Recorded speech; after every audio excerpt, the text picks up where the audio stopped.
Lecture में हमने statistics का जो थियरी चैप्टर है उसका यूनिट 1 कंप्लीट किया था, विच वाज स्टैटिस्टिकल डिस्क्रिप्शन। अब हम लोग करेंगे सैम्पलिंग। अब पहले तो समझ लो ये जो चैप्टर है ये किसके ऊपर बेस्ड है। ये पूरा जो यूनिट है ये सैम्पलिंग के ऊपर बेस्ड है। तो सैम्पल क्या होता है? जब भी हम लोग कोई स्टैटिस्टिकल एनालिसिस करते हैं तो हम लोग पूरे डेटा पे या फिर पूरे पॉपुलेशन पे स्टडी नहीं करते। पूरे पॉपुलेशन में कुछ सैंपल हम लोग सिलेक्ट करेंगे, उसके ऊपर हम लोग स्टडी करेंगे। क्योंकि अगर मान लो मुझे 1000 स्टूडेंट्स का एवरेज मार्क्स निकाला है तो मैं 1000 स्टूडेंट्स का एवरेज मार्क्स से निकालूंगा। I will select a sample of probably 20, 50 और 100 फ्रॉम 1000 स्टूडेंट्स, और उसके ऊपर मैं स्टैटिस्टिकल एनालिसिस करूंगा। तो जो भी हम लोग स्टैटिस्टिकल एनालिसिस करते हैं पूरे पॉपुलेशन पे नहीं करते, सैंपल पे करते हैं। बट ये जो सैंपल सिलेक्शन का प्रोसेस है इसके पीछे लॉजिक है कि सैंपल कैसे सिलेक्ट होना चाहिए। सैंपल अगर गलत सिलेक्ट होगा तो उसमें एरर क्या क्या हो सकता है। सैंपल में अगर एरर कम करना है तो क्या क्या प्रोसेस करना चाहिए। तो ये पूरे यूनिट में हम लोग वही सारी चीज़ें डिस्कस करेंगे कि सैंपलिंग के पीछे क्या साइंस है, सैंपलिंग के पीछे क्या लॉजिक है। तो सबसे पहले sample survey is nothing but study of unknown population on the basis of proper representative sample drawn from it. जो भी पॉपुलेशन है उसमें से प्रॉपर हम लोग एक सैंपल सिलेक्ट करेंगे। ऐसा सैंपल सिलेक्ट करना है कि वो पूरे पॉपुलेशन को मैक्सिमम तरीके से रिप्रेजेंट कर पाए, मैक्सिमम तरीके से रिप्रेजेंट करे और मैक्सिमम तरीके से वो उसको शो कर पाए। बट सैम्पलिंग के पीछे कुछ बेसिक प्रिंसिपल्स है, बेसिक लॉज है, बेसिक साइंस है, वो हमें याद रखना पड़ेगा। सबसे पहला लॉ होता है लॉ ऑफ स्टैटिस्टिकल रेगुलरिटी। यहाँ पे नाम में ही क्लियर है, रेगुलरिटी का मतलब है जो भी मैं सैंपल सेलेक्ट करूंगा इट शुड बी रेगुलर। मतलब पॉपुलेशन को काफ़ी हद तक मैच करना चाहिए, पॉपुलेशन को काफ़ी हद तक उसने कवर करना चाहिए। ऐसा नहीं होना चाहिए कि पॉपुलेशन के कैरेक्टरिस्टिक कुछ और है और सैंपल की कैरेक्टरिस्टिक एकदम ही अलग है। थोड़ा बहुत डिफरेंस रहेगा वो चलेगा, बट हमें मैक्सिमम कैरेक्टरिस्टिक जो मेन पॉपुलेशन के है वो सारे के सारे कैरेक्टरिस्टिक जितने हो सकते हैं मैक्सिमम कैरेक्टरिस्टिक हमें सैंपल में भी चाहिए। मतलब पूरे इंडिया का अगर मैं पॉपुलेशन कंसीडर कर रहा हूँ और उसमें से अगर मैं सैंपल सिलेक्ट कर रहा हूँ तो सैंपल ऐसा नहीं होना चाहिए मैं सिर्फ ईस्ट से लूँ या फिर सिर्फ वेस्ट रीजन से लूँ, क्योंकि वो फिर सारी कैरेक्टरिस्टिक को कवर नहीं करेगा। मुझे सैंपल ऐसे सिलेक्ट करना है कि मेन पॉपुलेशन के जितने भी कैरेक्टरिस्टिक है वो मैक्सिमम कैरेक्टरिस्टिक सैंपल में रिफ्लेक्ट होने चाहिए। मतलब रेगुलरिटी होनी चाहिए सैंपल में और मेन पॉपुलेशन में, रेगुलरिटी होनी चाहिए। तो यहाँ पे जितना सैंपल का साइज बड़ा होगा उतने ज्यादा कैरेक्टरिस्टिक पॉपुलेशन के हम लोग इन्वॉल्व कर पाएंगे। मतलब सैंपल साइज जितना बड़ा होगा उतनी रेगुलरिटी हम लोग मेंटेन कर पाएंगे। सैंपल साइज अगर छोटा है तो रेगुलरिटी थोड़ी कम होगी, कम कैरेक्टरिस्टिक हम लोग पॉपुलेशन के कवर कर पाएंगे, तो ज्यादा रिप्रेजेंटेशन नहीं होगा। तो यहाँ पे क्या लिखा है, if you take a fairly large random sample from a population then this sample will usually have the same characteristic as the whole population. कब? अगर सैंपल काफी बड़ा है, काफी लार्ज है। Larger sample gives more accurate result, but we cannot always take very large samples because it will cost more time, more money, more effort.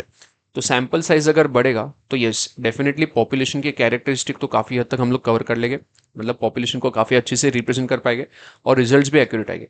But sample अगर बड़ा होगा तो फिर कैलकुलेशन के पीछे टाइम भी बहुत जाएगा, एफर्ट भी बहुत जाएगा, कॉस्टिंग भी बढ़ जाएगा, तो फिर सैम्पलिंग का कोई मतलब बचेगा नहीं। फिर यहाँ पे क्या लिखा है, so we choose a moderately large sample which is big enough to be accurate, small enough to be practical.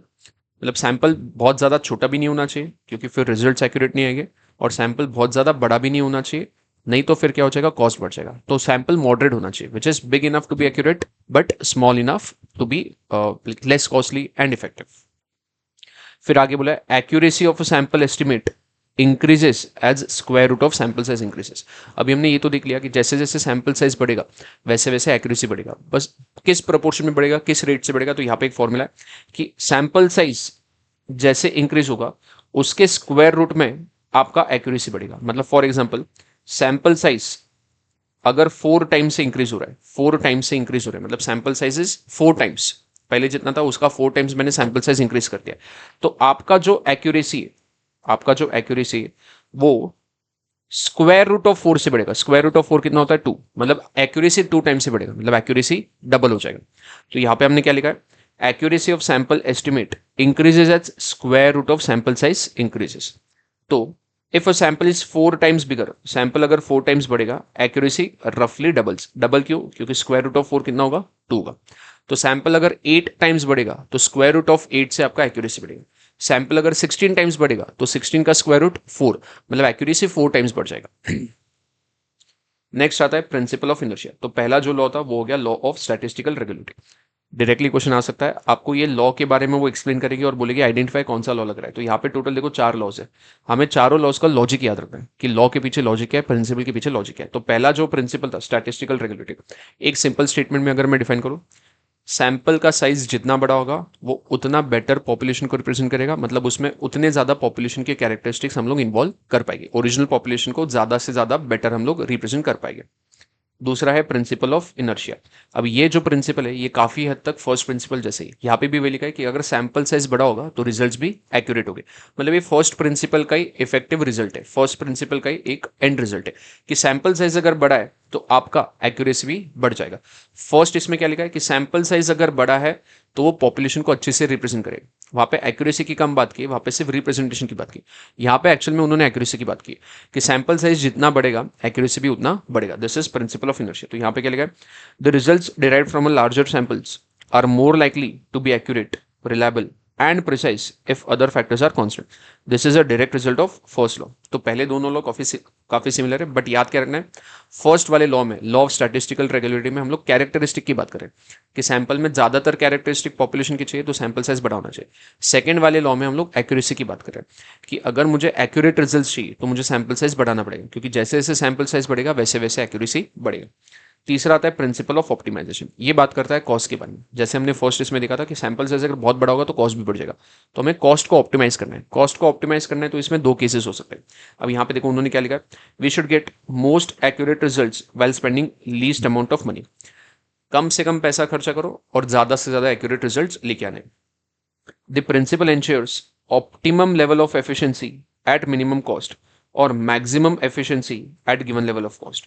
मतलब देखो दो केस हो सकते हैं। एक, अगर आपको मैक्सिमम एफिशिएंसी चाहिए, अगर आपको एक्यूरेसी बहुत ज्यादा चाहिए, बहुत ज्यादा मैक्सिमम चाहिए, तो फिर वहां पे कॉस्ट के बारे में मत सोचो, जो भी कॉस्ट आ रहा है उसको एब्जॉर्ब कर लो, जो भी कॉस्ट आ रहा है उसको अप्रूव कर लो, अगर आपको एफिशिएंसी मैक्सिमम चाहिए। बट कुछ केसेस ऐसे हो सकते हैं जहां पे मैक्सिमम एफिशिएंसी की जरूरत नहीं है, जहां पे ऑप्टिमल एफिशिएंसी चाहिए, ऑप्टिमल एक्यूरेट रिजल्ट चाहिए। मतलब बहुत कम रिजल्ट्स भी नहीं चाहिए, बहुत मैक्सिमम एक्यूरेट रिजल्ट्स भी नहीं चाहिए, बट ऑप्टिमम रिजल्ट चाहिए। तो जहां पे लेवल ऑफ एफिशिएंसी ऑप्टिमम चाहिए, मतलब थोड़ी बहुत मॉडरेट चाहिए, तो वहां पे आप कॉस्ट को मिनिमाइज कर सकते हो, क्योंकि वहां पे आपको मैक्सिमम एफिशिएंसी नहीं चाहिए तो आप कॉस्ट को अपने आप कम कर सकते हो। अगर मैं एग्जांपल लूं, जैसे अगर मान लो मैं एक एयरक्राफ्ट मतलब एयरलाइन चला रहा हूँ, तो वहां पे मुझे एफिशिएंसी मैक्सिमम करनी पड़ेगी। वहां पे मैं ये नहीं सोच सकता हूँ कि ऑप्टिमल एफिशिएंसी पे हम लोग काम करेंगे तो कॉस्ट को मिनिमाइज करो। तो एयरलाइन जो भी चला रहा है वो कॉस्ट के बारे में नहीं सोचेगा, वो किसके बारे में सोचेगा, मैक्सिमम एफिशिएंसी होनी चाहिए। बट अगर मान लो मैं एक कोई लो लेवल रिस्क या फिर जहां पे कम रिस्क है ऐसा कोई काम करो, जैसे मान लो अगर मेरा एक मैन्युफैक्चरिंग कंपनी जिसमें मैं फायर क्रैकर्स बना रहा हूँ, अब फायर क्रैकर्स में मुझे ऑप्टिमम लेवल ऑफ एफिशिएंसी भी चलेगा, मैक्सिमम एफिशिएंसी नहीं चाहिए। मतलब सारे फायर क्रैकर्स 100% एफिशिएंट हो वो जरूरी नहीं, बट यहाँ पे अगर मुझे ऑप्टिमम लेवल ऑफ एफिशिएंसी चाहिए तो यहाँ पे मैं फायर क्रैकर्स का कॉस्ट मिनिमम कर सकता हूँ। यहाँ पे मैं कॉस्ट के साथ थोड़ा बहुत खेल सकता हूँ क्योंकि एफिशिएंसी थोड़ी कम हो गई तो भी चलेगा। बट एयरलाइंस के केस में अगर मैं एफिशिएंसी को कम करूंगा तो it will put lives at risk, तो वहां पे लाइफ का रिस्क है, तो वहां पे हम लोग एफिशिएंसी कम नहीं कर सकते, तो वहां पे जो भी कॉस्ट आएगा वो हमें एब्जॉर्ब करना पड़ेगा। तो ये दो केसेस हो गए। तो ये जो प्रिंसिपल ऑफ ऑप्टिमाइजेशन ये बेसिकली किसके बारे में बात कर रहा है, कॉस्ट के बारे में, कि कॉस्ट शुड बी ऑप्टिमम। तीसरा फोर्थ आता है प्रिंसिपल ऑफ वैलिडिटी। अब जो भी सैंपल हम लोग सिलेक्ट करेंगे उसमें से जो भी हम लोग स्टैटिस्टिकल एनालिसिस करेंगे, मतलब चाहे मीन निकालो, मीडियन निकालो, मोड निकालो, रिग्रेशन निकालो, कोरिलेशन करो, जो करना है करो, जो भी आप रिजल्ट निकालोगे वो सारे रिजल्ट्स वैलिड होने चाहिए टू दी होल पॉपुलेशन, तो ये हम लोग सैंपल को वैलिड मानेंगे। तो यहाँ पे क्या लिखा है, principle of validity states that a sampling design is valid only if it is possible to obtain valid estimates and valid test about population parameters. Only a probability sampling ensures this validity. अब हम लोग आगे देखेंगे probability sampling क्या होता है। Sampling के भी बहुत सारे अलग अलग टाइप्स होते हैं, उसमें वन ऑफ द मेथड्स होता है probability sampling, वो आगे हम लोग समझेंगे। But basically principle of validity किसके बारे में बात कर रहा है कि आप जो भी सैंपल सिलेक्ट करोगे उसमें से वैलिड एस्टिमेट्स, वैलिड रिजल्ट आप डिराइव कर पाओ तो ये हम लोग वो सैम्पलिंग मेथड को वैलिड मानेंगे, नहीं तो वो सैम्पलिंग मेथड वैलिड नहीं होगा। तो टोटल 4 यहाँ पे प्रिंसिपल्स है। पहला है स्टैटिस्टिकल रेगुलेरिटी, दूसरा है इनर्शिया, तीसरा ऑप्टिमाइजेशन, चौथा वैलिडिटी। चारों प्रिंसिपल के नाम याद होने चाहिए और चारों प्रिंसिपल के पीछे बेसिक लॉजिक है, एक एक स्टेटमेंट में हमें याद होना चाहिए, बस दैट्स इट। नेक्स्ट आता है सैंपल सर्वे वर्सेस कंप्लीट सर्वे। अब कोई कोई केस ऐसे होते हैं जहाँ पे हम लोग सैंपल पे काम नहीं कर सकते, पूरा का पूरा पॉपुलेशन हमको कंसिडर करना ही पड़ेगा, और कोई कोई केस ऐसे होते हैं जहाँ पे हमको पूरा पॉपुलेशन कंसिडर ना भी करो, सिर्फ सैंपल पे काम करो तो भी चलेगा। तो कब सैंपल सर्वे करना चाहिए, कब कंप्लीट सर्वे करना चाहिए, वो हम लोग देखेंगे, और किसमें क्या एडवांटेजेस है, किसमें क्या डिसएडवांटेजेस है, वो भी हम लोग देखेंगे। तो मान लो यहाँ पे एक एग्जाम्पल है कि आपको नासिक सिटी में टोटल 1 लाख घरों पे कुछ आपको डेटा कलेक्ट करना है, 1 लाख घरों का आपका डेटा कलेक्ट करना है पूरे नासिक सिटी में। तो यहाँ पे हमारे पास 2 ऑप्शन है, एक तो पूरे 1 लाख घरों पे आप स्टडी करो, मतलब वो कंप्लीट सर्वे में होगा, या फिर 1 लाख में से 2,000 लोगों का सैंपल, 2,000 घरों का सैंपल सिलेक्ट करो और उस पर स्टडी करो, तो वो किस में जाएगा, सैंपल सर्वे। अब कहाँ पे कौन सा एडवांटेज आएगा, कहाँ पे कौन सा डिसएडवांटेज आएगा, वो हम लोग डिस्कस करते हैं। तो यहाँ पे हमने क्या लिखा है, we choose sample survey in most cases because of the following factors. क्यों सैंपल सर्वे करना चाहिए, क्यों कंप्लीट सर्वे करने की जरूरत नहीं है, तो उसके पीछे कुछ लॉजिक है, कुछ फैक्टर्स है। सबसे पहला, स्पीड। अगर मैं 1 लाख घरों पे टेस्टिंग कर रहा हूँ तो मुझे ज़्यादा टाइम लगेगा, बट अगर मैं 2,000 घरों पे ही टेस्टिंग कर रहा हूँ तो मुझे कम टाइम लगेगा। तो स्पीड हमारा किस में इंप्रूव होता है, सैंपल सर्वे में। तो sample survey is quicker than complete enumeration, तो ये एक एडवांटेज है। दूसरा, कॉस्ट। अब कॉस्ट में भी 2 फैक्टर्स आते हैं।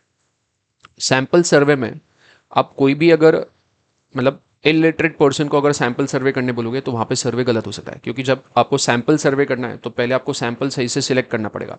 सैंपल अगर सही से सिलेक्ट करना है तो एक ट्रेंड प्रोफेशनल होना चाहिए जो सही से पॉपुलेशन को स्टडी करे और ढंग से सैंपल को सिलेक्ट करे। तो सैंपल सर्वे में क्या होता है, हमको ट्रेन पर्सन हायर करने पड़ते हैं, उसके पीछे बहुत सारा साइंस लगाना पड़ता है, तो वहाँ पे भी थोड़ा बहुत कॉस्ट लगता है। बट फिर भी आप ओवरऑल कॉस्ट देखोगे, ओवरऑल कॉस्ट कंप्लीट सर्वे में ज़्यादा होगा, क्योंकि वहाँ पे हम लोग 1 लाख घरों पे टेस्टिंग कर रहे हैं। सैंपल सर्वे में ओवरऑल कॉस्ट मतलब टोटल कॉस्ट कम होगा। बट अगर मैं पर यूनिट कॉस्ट देखूँ, पर यूनिट कॉस्ट वो सैंपल सर्वे में ज़्यादा होगा। अब मैं कैसे, वो समझाता हूँ। लेट्स से एक है कंप्लीट सर्वे और दूसरा है सैंपल सर्वे। कंप्लीट सर्वे में हम लोग 1 लाख घरों पे टेस्टिंग कर रहे हैं। मान लो यहाँ पे एक घर के पीछे मुझे लेट्स से 10 रुपए का कॉस्ट लग रहा है, एक घर के पीछे 10 रुपए का कॉस्ट। तो मेरा टोटल 1 लाख इंटू 10, तो टोटल कॉस्ट कितना हो जाएगा, 10 लाख रुपए। ये जो यहाँ पे मैंने 10 रुपए लिखा है, this is per unit cost, कि एक यूनिट का टेस्ट करने का कॉस्ट कितना है, 10 रुपए। बट वही जब मैं सैंपल सर्वे कर रहा हूँ तो सैंपल सर्वे में मैं सिर्फ 2,000 घरों पे टेस्टिंग करने वाला हूँ, ओनली 2,000। बट सैंपल सर्वे में क्या है, जो भी मैं टेस्टिंग करूंगा उसमें ट्रेंड प्रोफेशनल को मुझे हायर करना पड़ेगा, क्योंकि मुझे सैंपल सिलेक्ट करना है। सैंपल सिलेक्ट करने के पीछे बहुत सारा दिमाग लगाना पड़ता है, बहुत सारा लॉजिक लगाना पड़ता है, तो वहाँ पे कोई भी इलिटरेट पर्सन काम नहीं कर सकता है।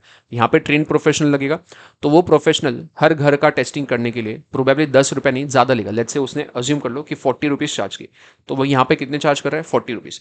तो यहाँ पे अगर आप 2,000 इंटू 40 करोगे तो यहाँ पे आपका टोटल कॉस्ट आएगा 80,000। तो आप देखोगे सैंपल सर्वे में टोटल कॉस्ट तो कम लगा है, सिर्फ 80,000 लगा है।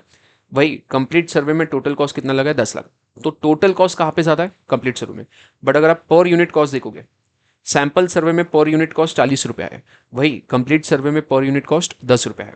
तो कंप्लीट सर्वे में पर यूनिट कॉस्ट कम है और सैंपल सर्वे में पर यूनिट कॉस्ट ज़्यादा है। बट कंप्लीट सर्वे में टोटल कॉस्ट ज़्यादा है, वेरस सैंपल सर्वे में टोटल कॉस्ट कम। तो यहाँ पे कॉस्ट के बारे में दोनों चीज़ें डिस्कस की। The cost of collection of data of each unit per unit in case of sample survey is likely to be more as compare to census. Census मतलब बेसिकली कंप्लीट सर्वे, जब भी census word use होगा मतलब complete survey, because better trained personal are employed for conducting sample survey. But when it comes to total cost, sample survey is likely to be less expensive as only some selected units are considered in sample survey. तो total cost कहाँ पे कम होगा, sample survey में। But per unit cost कहाँ पे कम होगा, complete सर्वे में। तीसरा आता है रिलायबिलिटी। अब हमें कभी कभी क्या लगता है कि अगर मैं पूरे पॉपुलेशन पे स्टडी करूंगा तो रिलायबिलिटी ज़्यादा होगी, बट अगर मैं सैंपल पे स्टडी करूंगा तो रिलायबिलिटी कम होगी। बट हर बार ऐसा नहीं होता है। The data collected in a sample survey are likely to be more reliable. अब ऐसा क्यों, सैंपल में अगर मैं कम चीज़ों पे स्टडी कर रहा हूँ, मैं अगर लिमिटेड यूनिट्स पे स्टडी कर रहा हूँ, तो मैं बेटर फोकस से बेटर ट्रेंड प्रोफेशनल को हायर करके मैं रिजल्ट डिराइव कर सकता हूँ। तो वहाँ पे रिलायबिलिटी हमेशा बढ़ेगी, एक्यूरेसी भी बढ़ेगी। बट अगर मैं कंप्लीट एनिमिनेशन कर रहा हूँ, अगर मुझे 1 लाख घरों पे टेस्टिंग करनी है, तो मैं हमेशा ट्रेन प्रोफेशनल को हायर नहीं कर सकता हूँ। तो मैं रैंडमली अगर किसी को भी वो जॉब अलॉट करूँगा तो वहाँ पे एरर के चांसेस बढ़ जाते हैं, क्योंकि इतने सारे घरों पे अगर टेस्टिंग करनी तो एरर के चांसेस भी बढ़ेंगे। तो रिलायबिलिटी यूजुअली सैंपल सर्वे में ज़्यादा होती है as compare to complete enumeration. तो यहाँ पे भी लिखा है data collected in sample survey are likely to be more reliable than that in complete enumeration because of factors like trained enumerators मतलब trained professional, better supervision and application of modern technique. अगर मैं sample survey कर रहा हूँ तो मैं supervision भी better कर सकता हूँ, क्योंकि मुझे 2,000 घरों पे टेस्टिंग करना है तो सुपरविजन बेटर होगा, मैं अलग से अच्छी से प्रॉपर टेस्टिंग कर सकता हूँ। बट वही अगर कंप्लीट सर्वे करना है तो सुपरविजन बहुत डिफिकल्ट हो जाता है, क्योंकि 1 लाख घरों पे जब आप टेस्टिंग करते हो तो वहाँ पे ट्रेन प्रोफेशनल नहीं, सबसे पहली बात सुपरविजन डिफिकल्ट हो जाता है, टेस्ट करना भी डिफिकल्ट हो जाता है। तो रिलायबिलिटी किस में ज़्यादा होगी, ऑब्वियसली सैंपल सर्वे। तो अगर मैं पहले 3 पॉइंट्स बोलूँ, स्पीड में कौन बेटर है, सैंपल सर्वे। कॉस्टिंग में भी कौन बेटर है, सैंपल सर्वे। रिलायबिलिटी में भी कौन बेटर है, सैंपल सर्वे। फोर्थ आता है एक्यूरेसी। अब एक्यूरेसी की जब भी हम लोग बात करेंगे तो बात करेंगे हम लोग एरर्स की, कि एरर्स क्या क्या हो सकते हैं और कितने टाइप के एरर्स है। तो एरर्स बेसिकली दो टाइप के होते हैं, एक होता है सैम्पलिंग एरर, दूसरा होता है non sampling error. Sampling errors मतलब बेसिकली सैंपल सिलेक्ट करने में ही हमने कुछ तो गड़बड़ कर दी, तो आगे का प्रोसेस मतलब कैलकुलेशन का प्रोसेस तो डेफिनेटली गलत होगा, तो उसको हम लोग बोलते हैं सैम्पलिंग एरर्स। जो एरर्स सैम्पलिंग के रिलेटेड है तो उसको हम लोग बोलेंगे सैम्पलिंग एरर्स। बट कुछ एरर्स ऐसे होते हैं जो सैम्पलिंग के रिलेटेड नहीं होते, उनको हम लोग नॉन सैम्पलिंग एरर्स बोलते हैं। मतलब बेसिकली अगर कैलकुलेशन में कुछ गलती होती है, आपने सैंपल तो सही सेलेक्ट कर लिया बट मीन कैलकुलेट करते वक्त आपने एक ऑब्जर्वेशन को ऐड ही नहीं किया, तो नॉन सैम्पलिंग एरर है, वो ह्यूमन एरर है। तो सैम्पलिंग एरर क्या होता है, जो सैंपल के रिलेटेड होता है, जिसमें सैंपल सिलेक्शन में ही गलती हो गई। नॉन सैम्पलिंग एरर क्या होता है, जिसमें आप कैलकुलेशन में कुछ ना कुछ गड़बड़ कर रहे हो। तो यहाँ पे सैम्पलिंग एरर में क्या लिखा है, occurs because of sampling fluctuations since only a small sample is selected from a total population. अब ये जो वर्ड है सैम्पलिंग फ्लक्चुएशन, ये बहुत ही इंपॉर्टेंट वर्ड है। पहले तो समझ जाओ सैम्पलिंग फ्लक्चुएशन क्या होता है। जब भी मैं मान लो मेरे पास एक पूरा डेटा है, मान लो 1000 का मेरा टोटल पॉपुलेशन है, ये 1000 के पॉपुलेशन में से मैंने तीन अलग अलग सैंपल विड्रॉ किए। एक सैंपल मैंने ड्रॉ किया है 100 का, दूसरा सैंपल मैंने ड्रॉ किया है 50 का, तीसरा सैंपल, मान लो तीनों सैंपल 100 के, लेट्स से तीनों सैंपल 100 के, तीन अलग अलग सैंपल है। यहाँ पे मीन जो कैलकुलेट करोगे, यहाँ पे मीन जो कैलकुलेट करोगे और यहाँ पे मीन जो कैलकुलेट करोगे, तीनों में मीन एग्जैक्टली सेम आएगा ये जरूरी नहीं, तीनों का मीन अलग आ सकता है क्योंकि अलग अलग सैंपल्स मैंने ड्रॉ किए। हाँ, तीनों का जो मीन होगा काफी हद तक पास पास होगा, क्योंकि ये तीनों सैंपल्स कहाँ से आए, ओरिजिनल पॉपुलेशन से आए, तो इनकी कैरेक्टरिस्टिक कहीं ना कहीं पे इन तीनों में जाएगी। तो तीनों को जब मीन होगा या फिर जो भी एवरेज होगा काफी हद तक पास होगा, बट एग्जैक्टली सेम होगा क्या, नहीं। तो इसका मीन और इसका मीन अलग अलग होगा, तो मतलब इसके मीन में और इसके मीन में फ्लक्चुएशन होगा, इसके मीन में भी फ्लक्चुएशन होगा। इसी को हम लोग बोलते हैं फ्लक्चुएशन मतलब चेंज। तो इसी को हम लोग बोलेंगे सैम्पलिंग फ्लक्चुएशन, कि अलग अलग सैंपल में अलग अलग मीन आएंगे, उसी को हम लोग क्या बोलते हैं, सैम्पलिंग फ्लक्चुएशन। तो यहाँ पे लिखा है sampling error, this occurs because of sampling fluctuations since only a small sample is selected from total population. This error occurs only in sample survey and not in complete enumeration. क्योंकि अगर मैं complete एनिमरेशन करूंगा तो sample की बात आएगी नहीं, sample की बात आएगी नहीं तो सैम्पलिंग फ्लक्चुएशन आएगा नहीं, सैम्पलिंग फ्लक्चुएशन नहीं आएगा मतलब सैंपल एरर आएगा ही नहीं। तो कंप्लीट एनिमरेशन में सैम्पलिंग एरर नहीं आता। सैम्पलिंग एरर कहाँ पे आएगा, जब आप सैंपल सिलेक्ट करोगे तभी। This is error of chance, random error and can not be completely eliminated. मतलब ये एरर कहीं ना कहीं पे रहने ही वाला है, अब कितना भी ट्राई कर लो, कुछ भी ट्राई कर लो, सैम्पलिंग एरर रहेगा, सैम्पलिंग फ्लक्चुएशन हो गई। हर बार तीनों का मीन सेम आएगा ये जरूरी नहीं, तो सैम्पलिंग फ्लक्चुएशन हटाना हमारे हाथ में नहीं होता है, तो इसको हम लोग बोलते हैं this is a error of chance, और इसको कंप्लीटली निकालना पॉसिबल नहीं। अब दूसरा आता है non sampling errors. Errors due to wrong recording of observation, मतलब आपने सैंपल तो सही सिलेक्ट किया, बट सैंपल सिलेक्ट करने के बाद जो आप ऑब्जर्वेशन को लिख रहे थे, रिकॉर्ड कर रहे थे, उसमें 58 की जगह पे 85 लिख दिया, तो आप ऑब्जर्वेशन को गलत रिकॉर्ड कर रहे हो। सैम्पलिंग का प्रॉब्लम नहीं, वो आपका ह्यूमन एरर है, तो वो सैम्पलिंग एरर में नहीं जाएगा, वो नॉन सैम्पलिंग एरर में जाएगा। दूसरा है रॉन्ग इंटरप्रिटेशन। रॉन्ग इंटरप्रिटेशन मतलब डेटा को आप गलत इंटरप्रेट कर रहे हो। तीसरा है बायस्ड इन्वेस्टिगेटर। बायस्ड इन्वेस्टिगेटर मतलब ऐसा इन्वेस्टिगेटर जो बहुत ही बायस्ड है, उसके कन्वीनियंस के हिसाब से उसको जो डेटा कलेक्ट करना है वो वही डेटा कलेक्ट कर रहा है, तो वो जाएगा biased investigator. Are known as non sampling errors. This errors occurs in both sample survey and complete elimination, but they can be reduced drastically in sample survey by probability sampling। तो sample survey में जब हम लोग probability sampling apply करेंगे तो ये जो non sampling errors है उनको हम लोग काफी हद तक हटा सकते हैं। अब non sampling errors sample survey में भी क्यों होते हैं, यहाँ पे ये जो पॉइंट लिखा है बायस्ड इन्वेस्टिगेटर, इसकी वजह से। अब ऐसा इन्वेस्टिगेटर मतलब मुझे अगर 1 लाख घरों में से 2000 घर सिलेक्ट करने ना सीखे, अगर मैं मेरे लोकेशन के आसपास के ही घर सिलेक्ट करूंगा क्योंकि मुझे वो कन्वीनियंट है, तो वो जाएगा बायस्ड इन्वेस्टिगेटर। तो बेसिकली सैम्पलिंग एरर में भी काउंट होगा और उसको हम लोग नॉन सैम्पलिंग एरर्स में भी बोलेंगे। तो ये जो नॉन सैम्पलिंग एरर्स है, ये सारे एरर्स सैंपल सर्वे में भी हो सकते हैं और कंप्लीट एनिमरेशन भी हो सकता है, बट सैंपल सर्वे में इसको हम लोग कम कर सकते हैं अगर हम लोग सैम्पलिंग ढंग से करेंगे तो। फिर आगे लिखा है this error is human based. ये ह्यूमन एरर है, मतलब ह्यूमंस की गलती की वजह से ये एरर होने वाला है। नॉर्मली ये गलतियों को हम लोग अवॉइड कर सकते हैं कि अगर आपने ट्रेन प्रोफेशनल को हायर किया है, और अगर आप ट्रेन प्रोफेशनल को हायर करोगे तो wrong recording of observation, wrong interpretation, biased investigator, ये सारे एरर्स हट सकते हैं, मतलब नॉन सैम्पलिंग एरर्स को हटाना पॉसिबल है। फिफ्थ आखिरी पॉइंट आता है नेसेसिटी, कि कब कंप्लीट सर्वे नेसेसरी है और कब sample survey necessary. Sampling becomes necessary in following cases. कुछ केसेस ऐसे होते हैं जहां पे सैम्पलिंग सर्वे ही करना पड़ेगा, कंप्लीट सर्वे कर ही नहीं सकते। जैसे cases when you can not check all the items because checking will destroy them. जैसे मान लो पहले मैंने एक एग्जांपल लिया था कि मेरा एक फायर क्रैकर्स का मैन्युफैक्चरिंग कंपनी है जहाँ पे मैं फटाके मैन्युफैक्चर कर रहा हूँ। अब अगर मुझे फटाके टेस्ट करने हैं कि मैंने जो भी 1000 फायर क्रैकर्स मैन्युफैक्चर किए वो अगर मुझे टेस्ट करने एफिशिएंट है कि नहीं, तो उसमें अगर मैं 1000 के 1000 फायर क्रैकर्स को टेस्ट कर दूंगा तो मेरे पास कुछ बचेगा ही नहीं, क्योंकि जैसे ही मैं उनको टेस्ट करूंगा वो सारे के सारे डिस्ट्रॉय हो जाएंगे, खत्म हो जाएंगे। तो यहाँ पे कंप्लीट सर्वे करना पॉसिबल है क्या? नहीं, यहाँ पे हमने क्या करना चाहिए, सैंपल सर्वे। मतलब 1000 फायर क्रैकर्स में से 10, 20, 50 फायर क्रैकर्स सिलेक्ट करो, सैंपल सिलेक्ट करो, उन पे टेस्टिंग करो, और अगर वो सही है तो अज्यूम करो कि 1000 के 1000 सही हो गए। तो यहाँ पे हमको डेफिनेटली सैंपल सर्वे करना चाहिए। अगर यहाँ पे हम लोग कंप्लीट सर्वे करेंगे तो कुछ बचेगा नहीं, सारे के सारे आइटम्स डिस्ट्रॉय हो जाएंगे। तो sample survey when you can not check all the items because checking will destroy them. दूसरा, cases in which population is infinite और hypothetical, so sampling becomes necessary.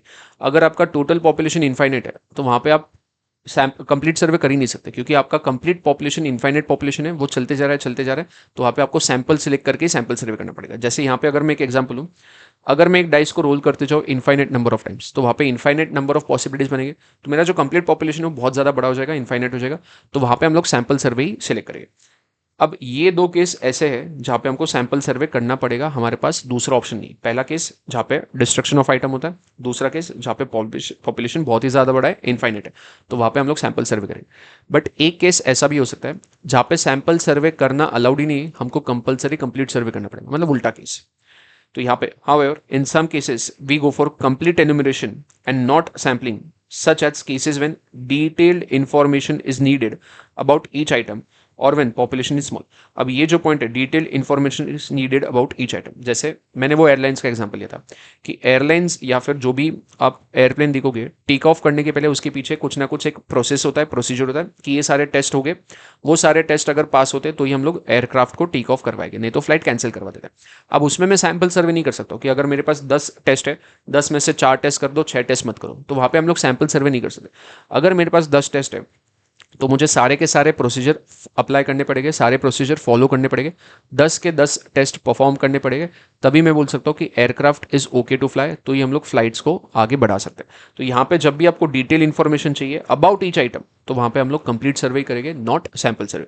और दूसरा, व्हेन पॉपुलेशन इज स्मॉल और when occurrence of just one defect may lead to complete destruction. We occurrence of one defect may lead to complete destruction, मतलब वही aircraft में अगर एक भी problem हो गया तो आगे जाके बहुत बड़ी प्रॉब्लम हो सकती है। या फिर पॉपुलेशन अगर बहुत छोटा है तो सैंपल सिलेक्ट करने की जरूरत है। अगर मान लो आपके पास चार ही ऑब्जर्वेशन है, तो 4 में से सैंपल सिलेक्ट क्यों कर रहे हो, चारों को चारों टेस्ट कर लो, मतलब आपका एक्यूरेसी 100% आ जाएगा। तो पॉपुलेशन अगर बहुत छोटा है, या फिर डिटेल इन्फॉर्मेशन चाहिए अबाउट ईच आइटम, या फिर बहुत ही ज्यादा क्रिटिकल केस है जहाँ पे वन डिफेक्ट से भी पूरा डिस्ट्रक्शन हो सकता है, तो वहाँ पे हम लोग सैंपल सर्वे नहीं करेंगे, हम लोग कंप्लीट सर्वे करेंगे। तो ये 5 पॉइंट्स है जिसके ऊपर हम लोग सैंपल सर्वे और कंप्लीट सर्वे को कंपेयर कर सकते हैं।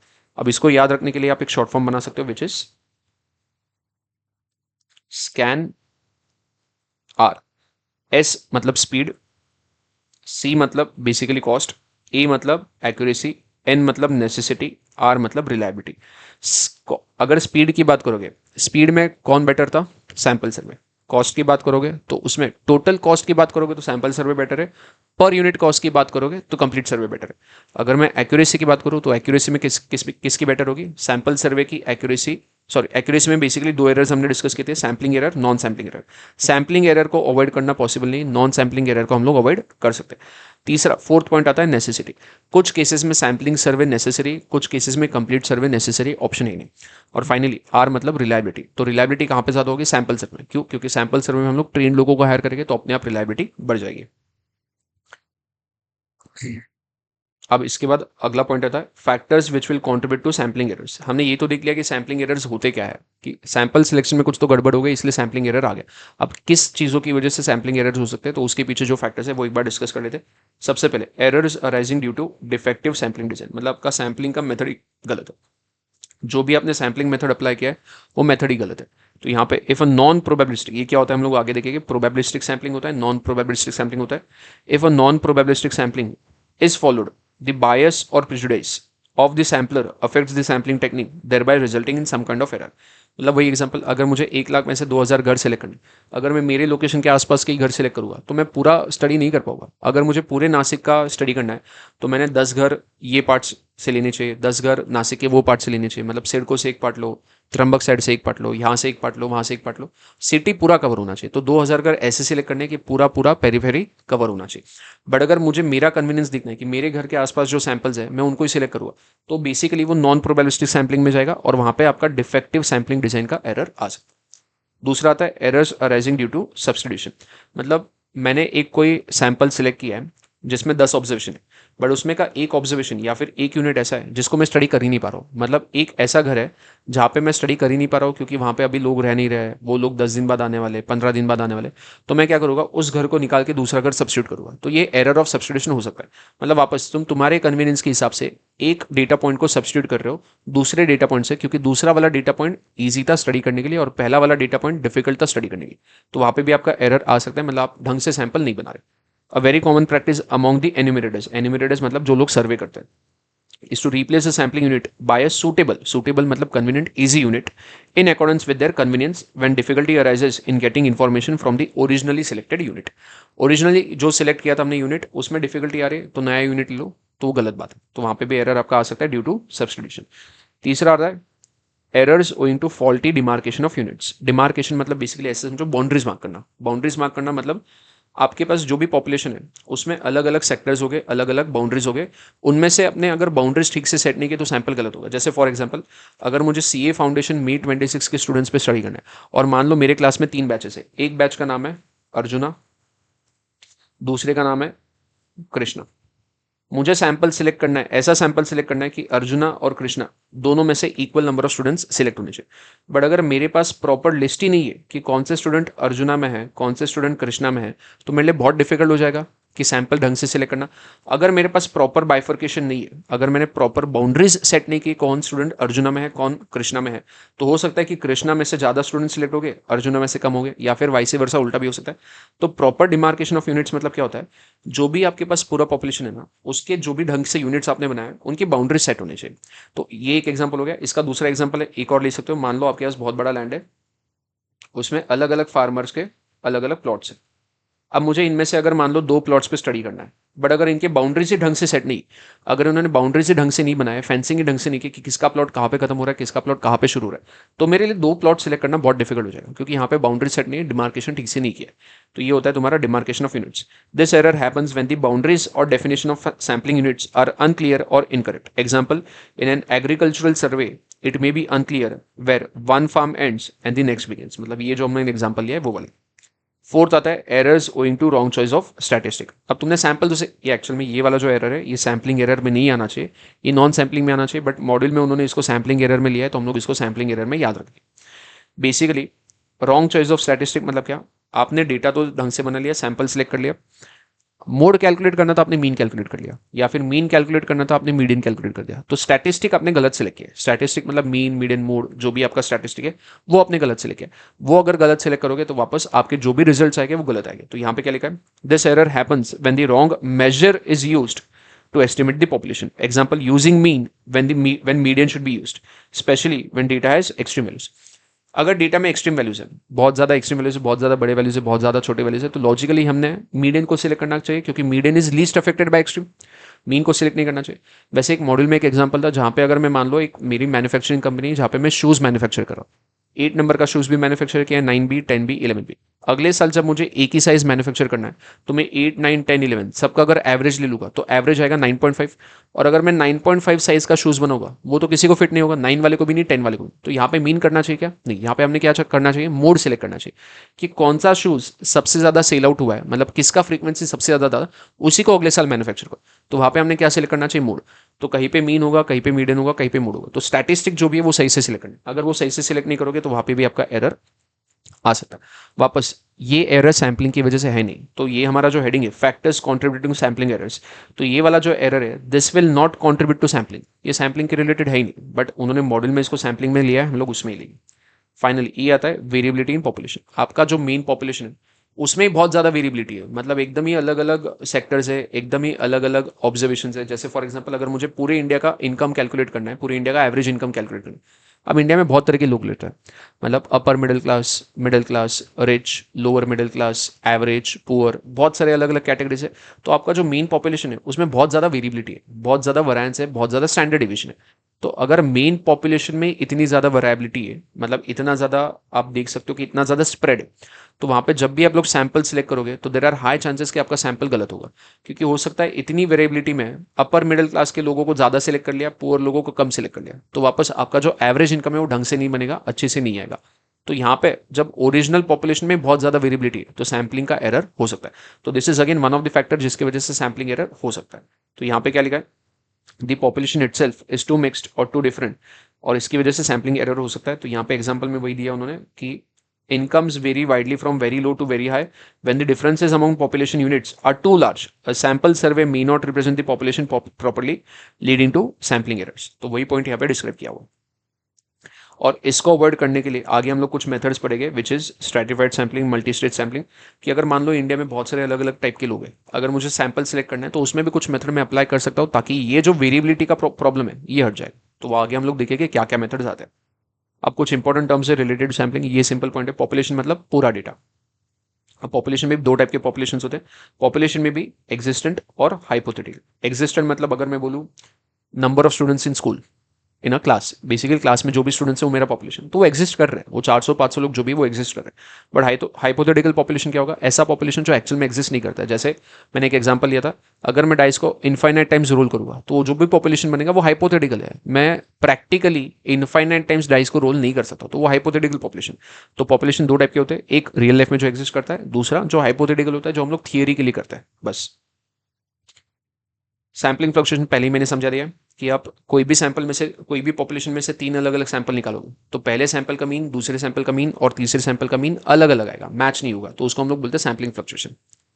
अगला आता है सैम्पलिंग डिस्ट्रीब्यूशन। अब सैम्पलिंग डिस्ट्रीब्यूशन क्या है, if you take all possible sizes samples of size n, calculate the statistic mean for each sample and list all these values along with their probabilities, then we get sampling distribution. Basically जो हम लोग probability distribution में table बनाते थे वैसे ही sampling distribution में एक table आ सकता है कि मेरे पास पॉपुलेशन है 100 लोगों का, उसमें से मैंने 3 सैंपल बना, sample S1, sample S2, sample S3।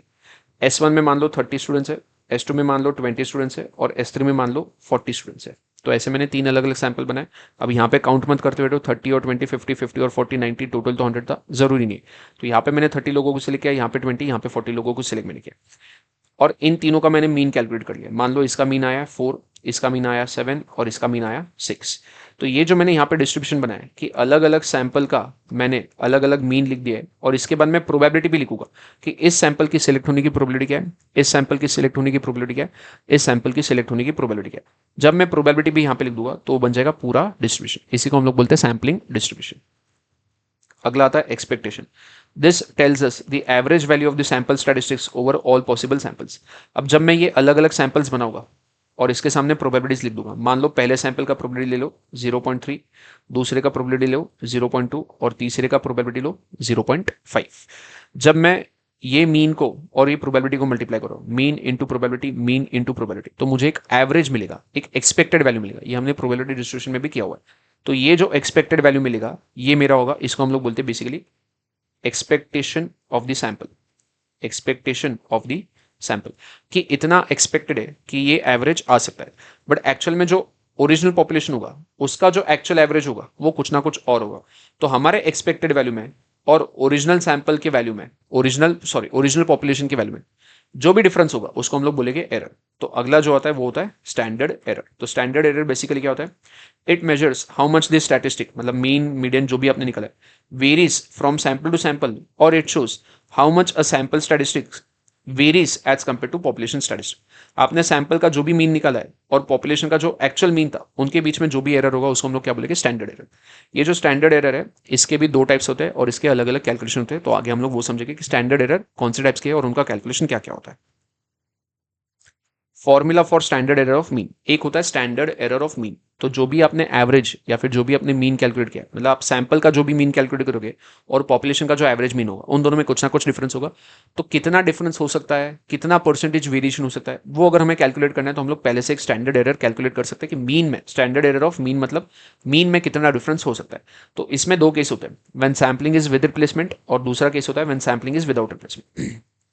बहुत ही क्लियर है। विद रिप्लेसमेंट मतलब पहला, अगर मान लो मेरे पास टोटल 1000 यूनिट्स है और मुझे 100 का सैंपल सिलेक्ट करना है, 1000 में से मुझे 100 ऑब्जर्वेशन सिलेक्ट करना है। मैं विद रिप्लेसमेंट में क्या होगा, जब मैं पहला सैंपल, पहला पॉइंट सिलेक्ट करूंगा, पहला डेटा पॉइंट सिलेक्ट करूंगा, वो वापस से रिप्लेस होगा, मतलब वो वापस डेटा में जाएगा, फिर मैं दूसरा सिलेक्ट करूँ, जो भी सिलेक्ट किया है वो वापस जाएगा, फिर मैं तीसरा सिलेक्ट करूंगा। तो इसको बोलते हैं हम लोग सैम्पलिंग विद रिप्लेसमेंट। और सैम्पलिंग विदाउट रिप्लेसमेंट में बेसिकली क्या होता है, जो भी पहला डेटा पॉइंट मैंने सिलेक्ट किया है वो बाहर हो जाएगा, फिर अंदर सिर्फ 999 बचेगी। 1000 में से एक मैंने सिलेक्ट किया तो अंदर कितने बचेंगे, 990। फिर मैं दूसरा सिलेक्ट करूंगा, वो भी बाहर हो जाएगा, तो अंदर कितने बचेंगे, 998। फिर मैं तीसरा सिलेक्ट करूंगा, ऐसे करके मैं 100 सिलेक्ट करूंगा। बट यहाँ पे विद रिप्लेसमेंट में क्या होगा, जब मैंने पहला सिलेक्ट किया तो मेरे पास 1000 ऑप्शन थे, पहला से किया सिलेक्ट किया, जिसको भी सिलेक्ट किया है वो वापस अंदर जाएगा, तो मेरे पास वापस 1000 ऑप्शन हो गए दूसरा सिलेक्ट करने के लिए। तीसरे टाइम भी वापस 1000 ऑप्शन हो गए। तो यहाँ पे सैम्पलिंग विद रिप्लेसमेंट के लिए अलग फॉर्मूला है स्टैंडर्ड एरर का, सैम्पलिंग विदाउट रिप्लेसमेंट के लिए अलग फॉर्मूला है स्टैंडर्ड एरर का। अब मैं यहाँ पे डिराइव नहीं करने वाला वो फॉर्मूला, आपको फॉर्मूला से भी याद रखना है, कैलकुलेशन करना है, वो आना चाहिए, इसके ऊपर प्रैक्टिकल क्वेश्चन आ सकता है। तो स्टैंडर्ड एरर विद रिप्लेसमेंट में उसका फॉर्मूला होता है सिग्मा अपॉन रूट एन, जहाँ पे सिग्मा होता है स्टैंडर्ड डिविएशन और root N, small N will define sample. Small N किसको डिफाइन करता है, सैंपल को। कैपिटल एन किसको डिफाइन करता है, टोटल पॉपुलेशन को। तो स्मॉल एन होता है आपका सैंपल का साइज और कैपिटल एन वो होता है टोटल पॉपुलेशन। तो स्टैंडर्ड एरर विद रिप्लेसमेंट में सिर्फ स्मॉल एन आता है, कैपिटल एन आता ही नहीं। तो फॉर एग्जाम्पल टोटल पॉपुलेशन मान लो 1000 का है, उसमें से आप 100 का सैंपल सिलेक्ट कर रहे हो, और मान लो स्टैंडर्ड डिवीजन 20 दिया है कि ये जो पॉपुलेशन है इसका स्टैंडर्ड डिवीजन कितना है, 20। तो अब मुझे अगर स्टैंडर्ड एरर ऑफ मीन निकालना है तो मेरा फॉर्मूला क्या है, सिग्मा अपॉन रूट एन। तो सिग्मा कितना है, 20 रूट एन, मतलब 100 का रूट, 100 का रूट करोगे तो 10 आएगा, तो 20 अपॉन 10 2। अब स्टैंडर्ड एरर अगर 2 आया तो इसका क्या मतलब है, समझ लो कि जो पॉपुलेशन का एक्चुअल मीन होगा, जो पॉपुलेशन का पूरे पॉपुलेशन का एक्चुअल मीन होगा, और पॉपुलेशन में से मैं जितने भी सैंपल सिलेक्ट करूंगा तो पहले सैंपल का कुछ मीन होगा जिसको मैं S1 बार बोल रहा हूँ, दूसरे सैंपल का कुछ मीन होगा जिसको मैं S2 बार बोल रहा हूँ, तीसरे सैंपल का भी कुछ मीन होगा जो S2 S3 बार होगा। तो इन दोनों में कुछ ना कुछ डिफरेंस होगा, इनमें भी कुछ ना कुछ डिफरेंस होगा, इनमें भी कुछ ना कुछ डिफरेंस होगा। उसी को हम लोग क्या बोलते हैं, एरर। एक्चुअल में और सैंपल में जो भी डिफरेंस है उसको हम लोग क्या बोलते हैं, एरर। तो यहाँ पे हमारा स्टैंडर्ड एरर कितना है, 2 का है, मतलब ज्यादा से ज्यादा कितने का एरर हो सकता है, 2 का। तो अगर एक्चुअल मीन 5 है तो इसमें 2 का एरर हो सकता है। तो सैंपल का जो मीन है 5 + 2 7 भी हो सकता है, या फिर 5 - 2 3 भी हो सकता है। तो 3 से 7 के बीच में सैंपल की मीन आ सकता है। ये हो गया हमारा स्टैंडर्ड एरर। तो स्टैंडर्ड एरर जब 2 आता है तो इसका मतलब क्या है, sample mean will be either +2 और -2 फ्रॉम पॉपुलेशन मीन।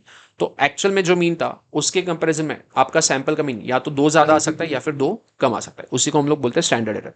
दूसरा है स्टैंडर्ड एरर विदाउट रिप्लेसमेंट। तो इसका फॉर्मूला जो है, इसमें पहले तो सिग्मा अपॉन रूट एन वैसा का वैसा है, बट एक एक्स्ट्रा फैक्टर आ गया which is capital N minus small N upon capital N -1, जहां पे कैपिटल एन क्या है, टोटल पॉपुलेशन, स्मॉल एन क्या है, सैंपल। ये जो है, ये जो फैक्टर है इसको बोला जाता है FPC, finite population correction factor.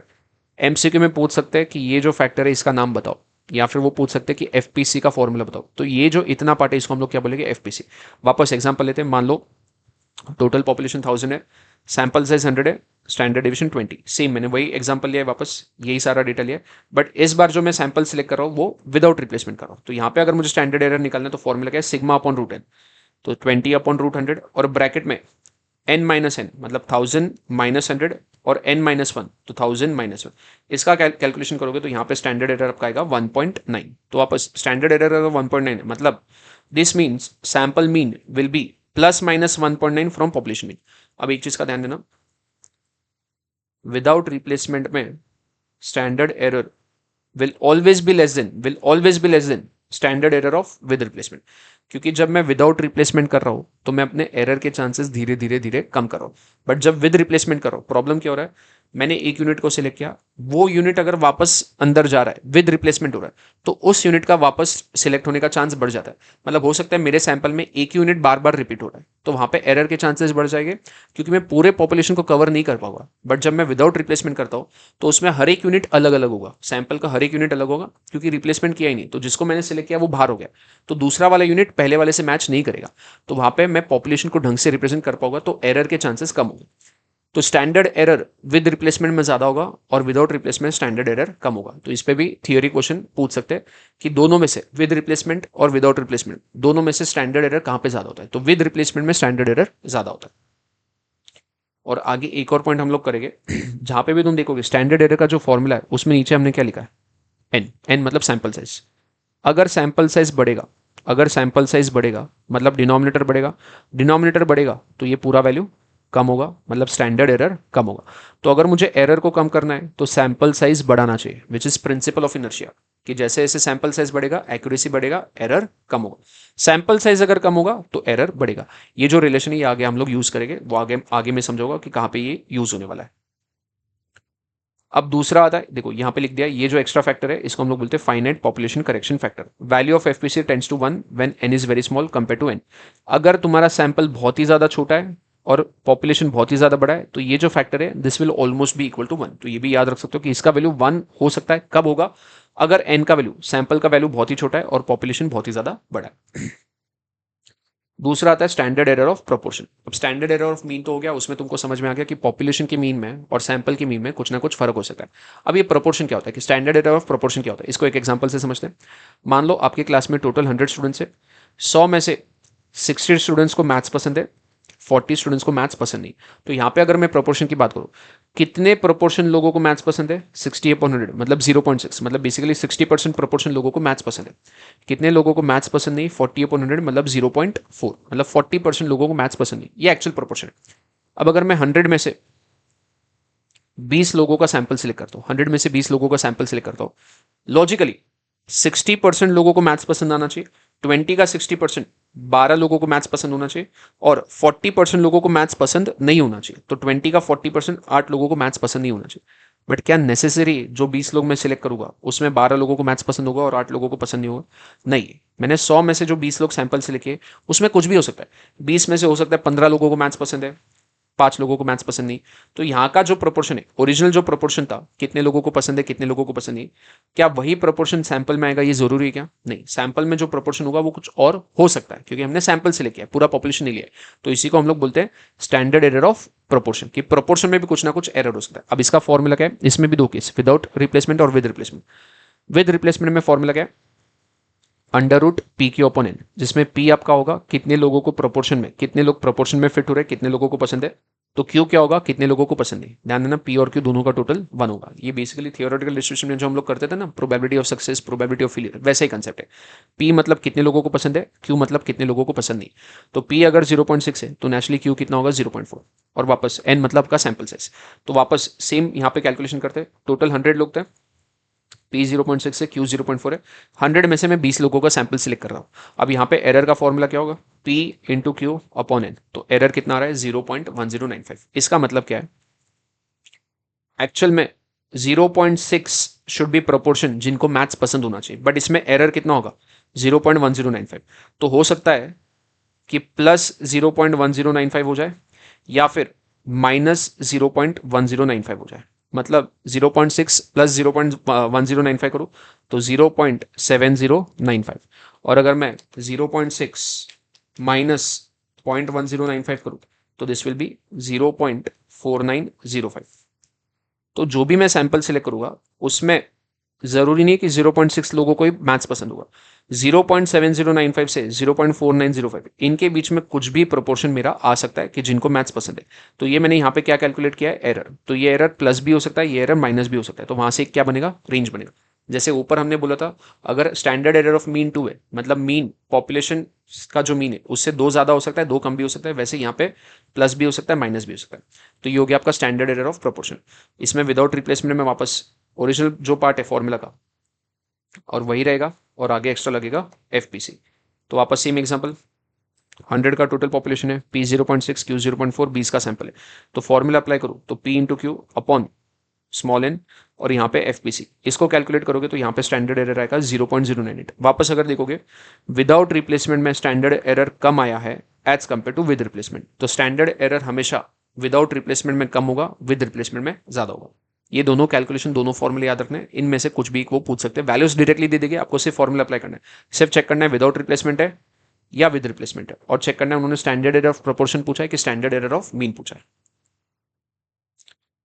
अब इसके बाद आता है टाइप्स ऑफ सैम्पलिंग, कि सैम्पलिंग के कितने अलग अलग टाइप्स है, कितने अलग अलग मेथड्स है। तो यहाँ पे सबसे पहले प्रोबेबिलिटी सैम्पलिंग। प्रोबेबिलिटी सैम्पलिंग बहुत ही सिंपल है। जितने भी ऑब्जर्वेशन, जितने भी पॉपुलेशन में ऑब्जर्वेशन है, हर एक का सिलेक्ट होने का प्रोबेबिलिटी अगर इक्वल है, हर एक का सिलेक्ट होने का प्रोबेबिलिटी अगर सेम है, इक्वल है, तो वो प्रोबेबिलिटी सैम्पलिंग। मतलब मेरे पास अगर मान लो पॉपुलेशन में 100 स्टूडेंट्स है, 100 में से रैंडमली में अगर मैं किसी भी 3 स्टूडेंट को सिलेक्ट करूंगा, रैंडमली किसी भी 3 स्टूडेंट को, रैंडमली, उसमें कुछ लॉजिक नहीं, कुछ नहीं, तो हर एक का तीन तीन लोगों को सिलेक्ट करना है 100 में से, तो हर एक का सिलेक्ट होने का प्रोबेबिलिटी कितना होगा, 1/100 1/100, 1/100, तीनों का जो 3 सैंपल में सिलेक्ट कर रहा हूँ तीनों का प्रोबेबिलिटी कितना होगा सिलेक्ट होने का 1/100। तो प्रोबेबिलिटी सैम्पलिंग में बेसिकली क्या होता है, each member of the population has known fixed probability of being selected, no bias of sampler. Sampler अपने जजमेंट के हिसाब से कुछ नहीं करता, वो रैंडमली सिलेक्ट करता है। ऐसा नहीं कि उनको जो स्टूडेंट्स सही लगते हैं या जो स्टूडेंट्स उसको बेटर परफॉर्म करेंगे वो सिलेक्ट करेगा, वैसा कुछ नहीं होगा। वो बायस्ड बिल्कुल नहीं होगा, वो रैंडमली लोगों को सिलेक्ट करेगा। तो वो किस में जाएगा, प्रोबेबिलिटी सैम्पलिंग, क्योंकि यहाँ पे हर एक का सिलेक्ट होने का प्रोबेबिलिटी इक्वल हो जाता है। अगर मैं खुद का बायस रखूंगा, अगर मैं खुद के हिसाब से सिलेक्ट करूंगा, तो फिर मैं उनको ही सिलेक्ट करूंगा जो स्टूडेंट्स बेटर परफॉर्म कर रहे हैं। तो फिर वहां पे हर एक का प्रोबेबिलिटी सिलेक्ट होने का सेम होगा क्या, नहीं। तो फिर वो नॉन प्रोबेबिलिटी सैम्पलिंग में जाएगा। तो प्रोबेबिलिटी सैम्पलिंग में क्या होता है, each member of the population has known fixed probability of being selected, no bias of sampler, completely scientific. और इसमें भी कुछ अलग अलग टाइप से। सबसे पहले है एसआरएस। एसआरएस मतलब सिंपल रैंडम सैम्पलिंग, जो अभी मैंने बोला 100 में से 3 लोगों को रैंडमली सिलेक्ट करना है, एकदम रैंडमली। तो आप रैंडम नंबर जनरेट करो कि फर्स्ट, 7th और 94th, ये 3 ऑब्जर्वेशन सामने आ जाओ तो 3 ऑब्जर्वेशन सिलेक्ट हो जाएगी। तो ये हो गया सिंपल रैंडम सैम्पलिंग। इसमें क्या लिखा है, every member of the population has an equal chance of being selected, ठीक है। अब एसआरएस में भी 2 टाइप्स होते हैं, वही विद रिप्लेसमेंट, जिसमें पहला जो सिलेक्ट करोगे वो वापस अंदर जाएगा, it will be put back into the population, it may be selected again. With replacement में वही ऑब्जर्वेशन वापस सिलेक्ट हो सकता है क्योंकि आप उसको रिप्लेस कर रहे हो। दूसरा होता है एसआरएस विदाउट रिप्लेसमेंट। एसआरएस मतलब simple random sampling without replacement. It is not return original, हमने एक यूनिट जो सिलेक्ट किया उसको वापस रिटर्न नहीं किया है, तो यहाँ पे यहाँ पे सिलेक्शन मतलब वापस सिलेक्ट होने का चांस है क्या, वही सेम यूनिट का नहीं। Both methods become nearly identical when population is very large. अगर पॉपुलेशन बहुत ज्यादा बड़ा है तो विद रिप्लेसमेंट करो, विदाउट रिप्लेसमेंट करो, फर्क नहीं पड़ता है। मैं समझाता हूँ क्यों। मान लो तुम्हारे पास टोटल 1000 यूनिट्स है, मैं पहले विद रिप्लेसमेंट की बात करता हूँ। तो विद रिप्लेसमेंट में अगर मुझे फर्स्ट यूनिट सेलेक्ट करना है तो प्रोबेबिलिटी कितना होगा, 1/1000, विच इज बेसिकली 0.001। ये एक यूनिट वापस अंदर जाएगा, तो सेकेंड यूनिट इसका सिलेक्ट होने का प्रोबेबिलिटी कितना होगा, 1/1000, मतलब सेम 0.001। अब मान लो अगर मैं विदाउट रिप्लेसमेंट करता हूँ, विदाउट रिप्लेसमेंट, डब्ल्यू और मतलब विदाउट रिप्लेसमेंट, इसमें 1000 यूनिट है, फर्स्ट यूनिट सेलेक्ट होने का प्रोबेबिलिटी कितना होगा, 1/1000, ये तो ठीक है 0.001। बट एक यूनिट जो मैंने सेलेक्ट किया है वो तो बाहर हो गया। अब यूनिट्स बचे कितने, 999। तो दूसरा यूनिट सेलेक्ट करने के लिए प्रोबेबिलिटी कितना होगा, 1/999, which is approximately equal to 1/1000। क्योंकि अगर सैंपल साइज बहुत ज्यादा बड़ा है तो सेकंड प्रोबेबिलिटी भी ऑलमोस्ट फर्स्ट प्रोबेबिलिटी जितना ही होगा। तो यहाँ पे सैंपल साइज अगर बहुत ज्यादा बड़ा है तो विद रिप्लेसमेंट करो या विदाउट रिप्लेसमेंट करो, रिजल्ट ऑलमोस्ट सेम ही आएगा। तो ये याद रखना है कि SRS both methods become nearly identical when population is very large, या फिर सैंपल बहुत ज्यादा छोटा है compare to population. Best way to do SRS is use random numbers. मतलब आप कंप्यूटर को बोल सकते हो कि मुझे 100 में से 4 रैंडम नंबर जनरेट करके दे, तो आपका रैंडम नंबर जो भी जनरेट होगा वो ऑब्जर्वेशन को आप सिलेक्ट करो। तो एसआरएस करने का ये सबसे बेस्ट तरीका है। SRS works best when population is not very large. Population बहुत ज्यादा बड़ा नहीं होना चाहिए, क्योंकि पॉपुलेशन अगर बहुत ज्यादा बड़ा है तो एसआरएस में क्या होता है, आपको हर एक सैंपल को पहले लिस्ट करना पड़ेगा 1 2 3 4 5 6, और उसमें से फिर रैंडमली सेलेक्ट करने। पॉपुलेशन बहुत ज्यादा बड़ा है तो लिस्टिंग में डिफिकल्टी हो जाती। तो SRS works best when population is not very large, क्योंकि फिर ईजी हो जाएगा लिस्ट करना। सैंपल साइज बहुत ज्यादा छोटा नहीं होना चाहिए। सैंपल साइज अगर बहुत ज्यादा छोटा है तो फिर एसआरएस ढंग से काम नहीं करेगा। तो पॉपुलेशन बहुत बड़ा नहीं होना चाहिए, सैंपल साइज बहुत छोटा नहीं होना चाहिए, और पॉपुलेशन होमोजीनियस होना चाहिए। होमोजीनियस मतलब पॉपुलेशन में बहुत ज्यादा वेरिएशन नहीं होना चाहिए, क्योंकि अगर पॉपुलेशन में बहुत ज्यादा वेरिएशन, जो मैंने एग्जाम्पल लिया था, इंडिया की मुझे एवरेज इनकम निकालनी है और यहाँ पे अपर मिडिल क्लास के लोग हैं, मिडिल क्लास के लोग हैं, लोअर मिडिल क्लास के लोग हैं और पुअर लोग हैं। अब 4 कैटेगरीज के लोग हैं, चारों कैटेगरीज में अगर मैं रैंडम सैम्पलिंग करता हूं तो रैंडम सैम्पलिंग में क्या हो सकता है, जो भी सैंपल में सिलेक्ट कर रहा हूं हो सकता है कि चारों के मतलब जितने भी ऑब्जर्वेशन है सारे के सारे अपर मिडिल क्लास में से आ गए, क्योंकि रैंडमली सिलेक्ट कर रहा हूं। रैंडमली अगर मैं सिलेक्ट कर रहा हूं तो कुछ भी हो सकता है। तो अगर पॉपुलेशन होमोजीनियस नहीं, मतलब पॉपुलेशन बहुत ही ज्यादा हेट्रोजीनियस है, मतलब उसमें बहुत ज्यादा अलग अलग कैरेक्टरिस्टिक है, अलग अलग सेक्टर, तो यहाँ पे एसआरएस काम नहीं करेगा। एसआरएस कब काम करेगा, पॉपुलेशन शुड बी होमोजीनियस, मतलब पूरा पॉपुलेशन एक तरीके से सेम होना चाहिए, मतलब उसमें ज्यादा अलग अलग वेरिएबिलिटी नहीं होनी चाहिए, ज्यादा अलग अलग ऑब्जर्वेशन नहीं होने चाहिए। प्रोबेबिलिटी सैंपलिंग में पहला था सिंपल रैंडम सैंपलिंग, दूसरा आता है स्ट्रेटिफाइड सैंपलिंग। अब स्ट्रेटिफाइड सैंपलिंग क्या होता है, देखो इसमें हम लोग क्या करते हैं, बेसिकली जो भी आपके पास पॉपुलेशन है उसको आप अलग अलग लेयर्स में, अलग अलग स्ट्रेटास में डिफाइन करोगे। स्ट्रेटा मतलब बेसिकली क्या होता है, कैटेगरीज, कैटेगरीज मतलब लेयर्स। तो ये जो इंडिया का पॉपुलेशन था, मतलब इसमें अलग अलग कैटेगरी के लोग थे, तो मैं क्या करूंगा, हर एक कैटेगरी के कुछ लोगों को सिलेक्ट करूंगा। मतलब मेरे पास मान लो 4 कैटेगरीज है,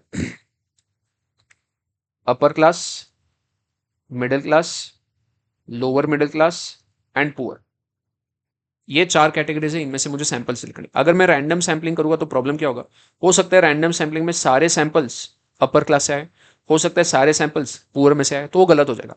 तो यहाँ पे मैं क्या करूँगा, स्ट्रेटिफाइड सैम्पलिंग अप्लाई करूँगा। स्ट्रेटिफाइड सैम्पलिंग में क्या होता है, पूरे डेटा को हम लोग 4 पार्ट्स में बांटेंगे, ऐसे 4 अलग अलग लेयर्स, 4 अलग अलग स्ट्रेटा, स्ट्रेटा मतलब लेयर, उनमें बांटेंगे। फिर हर एक लेयर में से सैंपल सिलेक्ट करेंगे, हर एक लेयर में से एक एक छोटा छोटा सैंपल सिलेक्ट करेंगे, तब जाके हमारा पूरा सैंपल क्रिएट होगा। अब पॉइंट क्या आता है, हर एक लेयर में से जो सैंपल सिलेक्ट करने हैं वहां पे क्या अप्लाई करोगे, तो इसमें से मुझे सैंपल सिलेक्ट करना है तो यहाँ पे रैंडम सैम्पलिंग करो, इसमें से सैंपल सिलेक्ट करना है यहाँ पे भी रैंडम करो, इसमें भी रैंडम सैम्पलिंग करो, इसमें भी रैंडम सैम्पलिंग करो, और फिर चारों को मिलाओगे तो आपका फाइनल एक टोटल सैंपल क्रिएट होगा। तो इसको हम लोग बोलते हैं स्ट्रेटिफाइड सैम्पलिंग। इसमें क्या होगा, it is used when population is large and heterogeneous. Heterogeneous मतलब ऐसे अलग अलग कैटेगरीज है। In stratified sampling we divide the population into strata. Strata मतलब सब ग्रुप्स, ऐसे 4 अलग अलग ग्रुप्स में बांट दिया, so that units within stratum are very similar. एक लेयर में, एक ही लेयर में जो भी यूनिट्स है वो सारे सिमिलर है। अपर क्लास में जितने भी लोग हैं वो काफी सिमिलर हो गए, सारे अपर क्लास के। पुअर में जितने भी यूनिट्स हो गए वो सारे सिमिलर हो गए, वो सारे के सारे पुअर है। तो each unit with in a stratum, एक लेयर के अंदर जो भी यूनिट्स है वो काफी सिमिलर है। ये यूनिट पुअर से अलग है, बट अपर क्लास में जितने भी यूनिट्स है वो सारे आपस में सिमिलर है। And units between different strata, units between different layers are very different. One sample from each layer, each strata, हर एक स्ट्रेटा से एक एक सैंपल सिलेक्ट करो, कंसिडर्ड बाय यूजिंग एसआरएस। तो इसमें से एसआरएस लगा के एक सैंपल सिलेक्ट करो, इसमें से एक सैंपल, इसमें से एक सैंपल, इसमें से एक सैंपल, फिर चारों सैंपल को इकट्ठा करो तो आपका पूरा सैंपल बन जाएगा। तो ये हो गया आपका स्ट्रेटिफाइड सैंपल। एडवांटेज क्या है, ये मतलब याद रखने की जरूरत नहीं, सिर्फ अंडरस्टैंडिंग के लिए। फेयर रिप्रेजेंटेशन ऑफ ऑल सब ग्रुप्स, सबको रिप्रेजेंटेशन मिलेगा, हर एक स्ट्रेटा कंसिडर होगा तो बेटर पैरामीटर्स बनेंगे और वेरिएबिलिटी कम हो जाएगी, प्रिसीजन बढ़ेगा। How do we decide sample size from each stratum, ये बहुत इंपॉर्टेंट है। अब कैसे डिसाइड करें कि अपर क्लास में से कितने सैंपल सिलेक्ट करने हैं, मिडिल क्लास में से कितने करने हैं, लोअर क्लास के से कितने करने हैं, और पुअर में से कितने करने हैं। तो कौन से स्ट्रेटा में से, कौन से लेयर में से कितने सैंपल सिलेक्ट करने हैं, उसके लिए 2 मेथड है। अब उसके लिए जो 2 मेथड है उसमें पहला मेथड है प्रोपोर्शनल एलोकेशन, जिसको हम लोग बोलते हैं बोलीज एलोकेशन। दूसरा मेथड है नीमैन एलोकेशन। अब पहले तो समझ लो, बोलीज एलोकेशन बहुत सिंपल है, एकदम ही सिंपल है। मान लो 2 ग्रुप से, एक ग्रुप है अर्जुना का, दूसरा ग्रुप है कृष्णा का। 2 अलग अलग ग्रुप है, 2 अलग अलग स्ट्रेटा है। अर्जुना में 150 लोग हैं, कृष्णा में 200 लोग हैं, टोटल कितने लोग हैं 350। अब लॉजिकली सोचो किस में ज्यादा लोग हैं, कृष्णा में। तो जब मैं सैंपल, ये टोटल पॉपुलेशन है, ये टोटल पॉपुलेशन है, तो टोटल पॉपुलेशन में कृष्णा का वेटेज ज्यादा है, तो जब मैं सैंपल सिलेक्ट करूंगा तो उसमें सैंपल में भी कृष्णा के लोग ज्यादा होने चाहिए, तब जाके मैं सैंपल को ओरिजिनल पॉपुलेशन के साथ मैच कर पाऊंगा। तो अर्जुना के लोग अगर कम है तो सैंपल में भी उसके लोग कम आने चाहिए, कृष्णा के लोग अगर ज्यादा है तो कृष्णा के लोग सैंपल में ज्यादा होने चाहिए। इसी को हम लोग बोलते हैं प्रोपोर्शनली एलोकेट करो, जिसके लोग ज्यादा है सैंपल में उसके ज्यादा लोग होने चाहिए। तो यहाँ पे कुछ नहीं करना है, यहाँ पे टोटल कितने हैं 350। अब मुझे अगर मान लो 350 में से 30 लोगों का सैंपल सिलेक्ट करना है, तो फॉर्मूला क्या होगा, अर्जुना में से अगर मुझे सिलेक्ट करना है, सबसे पहले कितनों का सैंपल सिलेक्ट करना है 30 का, कितने में से 350 में से, तो 30/350। उसमें से अर्जुना के कितने लोग हैं 350 में से 150, तो मल्टीप्लाई बाय 150। इसका कैलकुलेशन करोगे तो अप्रोक्सीमेटली अर्जुना के 13 लोग सिलेक्ट होने चाहिए, और कृष्णा के लिए सेम कितने का सैंपल चाहिए 30 का, कितने में से 350 में से, मल्टीप्लाइड बाय कृष्णा के कितने लोग हैं 200 लोग हैं, तो मल्टीप्लाइड बाय 200, तो ये आएगा अप्रोक्सीमेटली 17। तो 30 में से 13 लोग अर्जुना के होने चाहिए और 17 लोग कृष्णा के होने चाहिए। कृष्णा के ज्यादा क्यों है, क्योंकि उनका ओरिजिनल वेट ज्यादा था, तो उनके ज्यादा लोग होने चाहिए। ये बेसिकली एकदम सिंपल है। देखो इसका कैलकुलेशन अगर तुमको देखना है, तुमको 350 में से 30 लोग सिलेक्ट करने हैं, तो अर्जुना के कितने होने चाहिए, 350 में से 30 लोग सिलेक्ट करने हैं तो अर्जुना के 150 में से कितने होने चाहिए, तो cross multiplication 150 into 30 divided by 350। तो यहां पे वही किया है, देखो 150 इंटू 30 डिवाइडेड बाय 350, सैंपल का size upon total population multiplied by उस लेयर में कितने लोग हैं, सैंपल का size upon total population multiplied by उस लेयर में कितने लोग, ये। अब ये जो मेथड है ये कब यूज करना है, व्हेन सारा used when strata have similar variability. मतलब अर्जुना के स्टूडेंट्स और कृष्णा के स्टूडेंट्स काफी हद तक सिमिलर है, उनमें ज्यादा वेरिएशन है नहीं, तो ये हम लोग ये सिलेक्ट मतलब ये वाला मेथड अप्लाई करेंगे। क्योंकि अगर वेरिएशन नहीं है दोनों में तो हम लोग सिर्फ सैंपल साइज पे फोकस करें। अगर दोनों में वेरिएशन है, दोनों का स्टैंडर्ड डिविजन अलग अलग है, मतलब इसका स्टैंडर्ड डिविजन और इसका स्टैंडर्ड डिविजन अलग अलग है, मतलब वेरिएबिलिटी बहुत ज्यादा है, तो मुझे सैंपल साइज के साथ साथ मतलब दोनों में कितने लोग हैं वो तो कंसिडर करना पड़ेगा, उसके साथ मुझे ये भी कंसिडर करना पड़ेगा कि दोनों का स्टैंडर्ड डिविजन कितना है, मतलब दोनों में वेरिएबिलिटी कितनी। तो अगर वेरिएबिलिटी सेम है, सिमिलर वेरिएबिलिटी, तो हम लोग डायरेक्टली प्रोपोर्शनल एलोकेशन करेंगे, बट अगर वेरिएबिलिटी अलग अलग है तो हम लोग वहां पे नेक्स्ट मेथड अप्लाई करेंगे विच इज नीमैन एलोकेशन। ये मेथड कब यूज करना है, यूज्ड व्हेन डिफरेंट लेयर्स मतलब different groups have different variances, दोनों का वैरिएंस अलग है, दोनों का स्टैंडर्ड डिविजन अलग अलग है।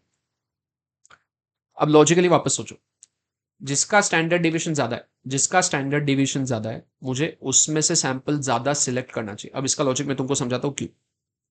ये जो स्टैंडर्ड एरर का फॉर्मूला है, ये जो स्टैंडर्ड एरर का फॉर्मूला है, फॉर्मूला क्या है? Standard deviation upon sample size. अगर स्टैंडर्ड डिविएशन बढ़ गया, अगर स्टैंडर्ड डिविएशन बढ़ गया तो स्टैंडर्ड एरर भी बढ़ जाएगा। बट अगर मुझे स्टैंडर्ड एरर कम करना है, जैसे जैसे स्टैंडर्ड डिविएशन बढ़ेगा, एक काम करो, सैंपल का साइज भी बढ़ा दो। मतलब न्यूमरेटर अगर बढ़ रहा है तो डिनोमिनेटर को भी बढ़ा दो, मतलब स्टैंडर्ड एरर अपने आप क्या होगा? कम होगा। तो बेसिकली लॉजिक है, जिसका स्टैंडर्ड एरर बढ़ेगा उसका सैंपल का साइज भी बढ़ना चाहिए। तो अर्जुना और कृष्णा दोनों बैचेस में से जिसका स्टैंडर्ड एरर ज्यादा होगा, लॉजिकली उसमें से ज्यादा सैंपल सिलेक्ट करो ताकि स्टैंडर्ड एरर अपने आप रिड्यूस हो जाएगा, अपने आप कम हो जाएगा। तो यहां पे एक और एग्जांपल लेते हैं, नीमैन एलोकेशन का एग्जांपल। वापस अर्जुना में 150 लोग हैं, कृष्णा में 200 लोग हैं, बट इस बार अर्जुना का स्टैंडर्ड डिविएशन 5 है, कृष्णा का स्टैंडर्ड डिविएशन 2 है। तो यहाँ पे अलोकेशन कैसे होगा? आपको क्या करना है, 150 इंटू 5, तो n इंटू सिग्मा, इसका कितना आ रहा है? 750। इसके लिए भी n into sigma, 200 into 2 which is 400। तो n इंटू सिग्मा का टोटल लो, n इंटू सिग्मा का टोटल 750 प्लस 400 कितना होगा? 1150। अब हम लोग इसके प्रोपोर्शन में डिसाइड करेंगे कि कितना सैंपल हमें सिलेक्ट करना है। वापस अगर मुझे 30 स्टूडेंट्स का सैंपल सिलेक्ट करना है तो सेम लॉजिक, टोटल 1150 है, टोटल कितना है? 1150। उसमें से मुझे कितना चाहिए? 30 चाहिए। अब उसमें से अर्जुना 1150 में से अर्जुना का कितना था? 750। तो 1150 में 30, तो 750 में कितना होगा? तो वापस क्या करोगे? Cross multiply. तो 750 इंटू 30 डिवाइड बाय 1150।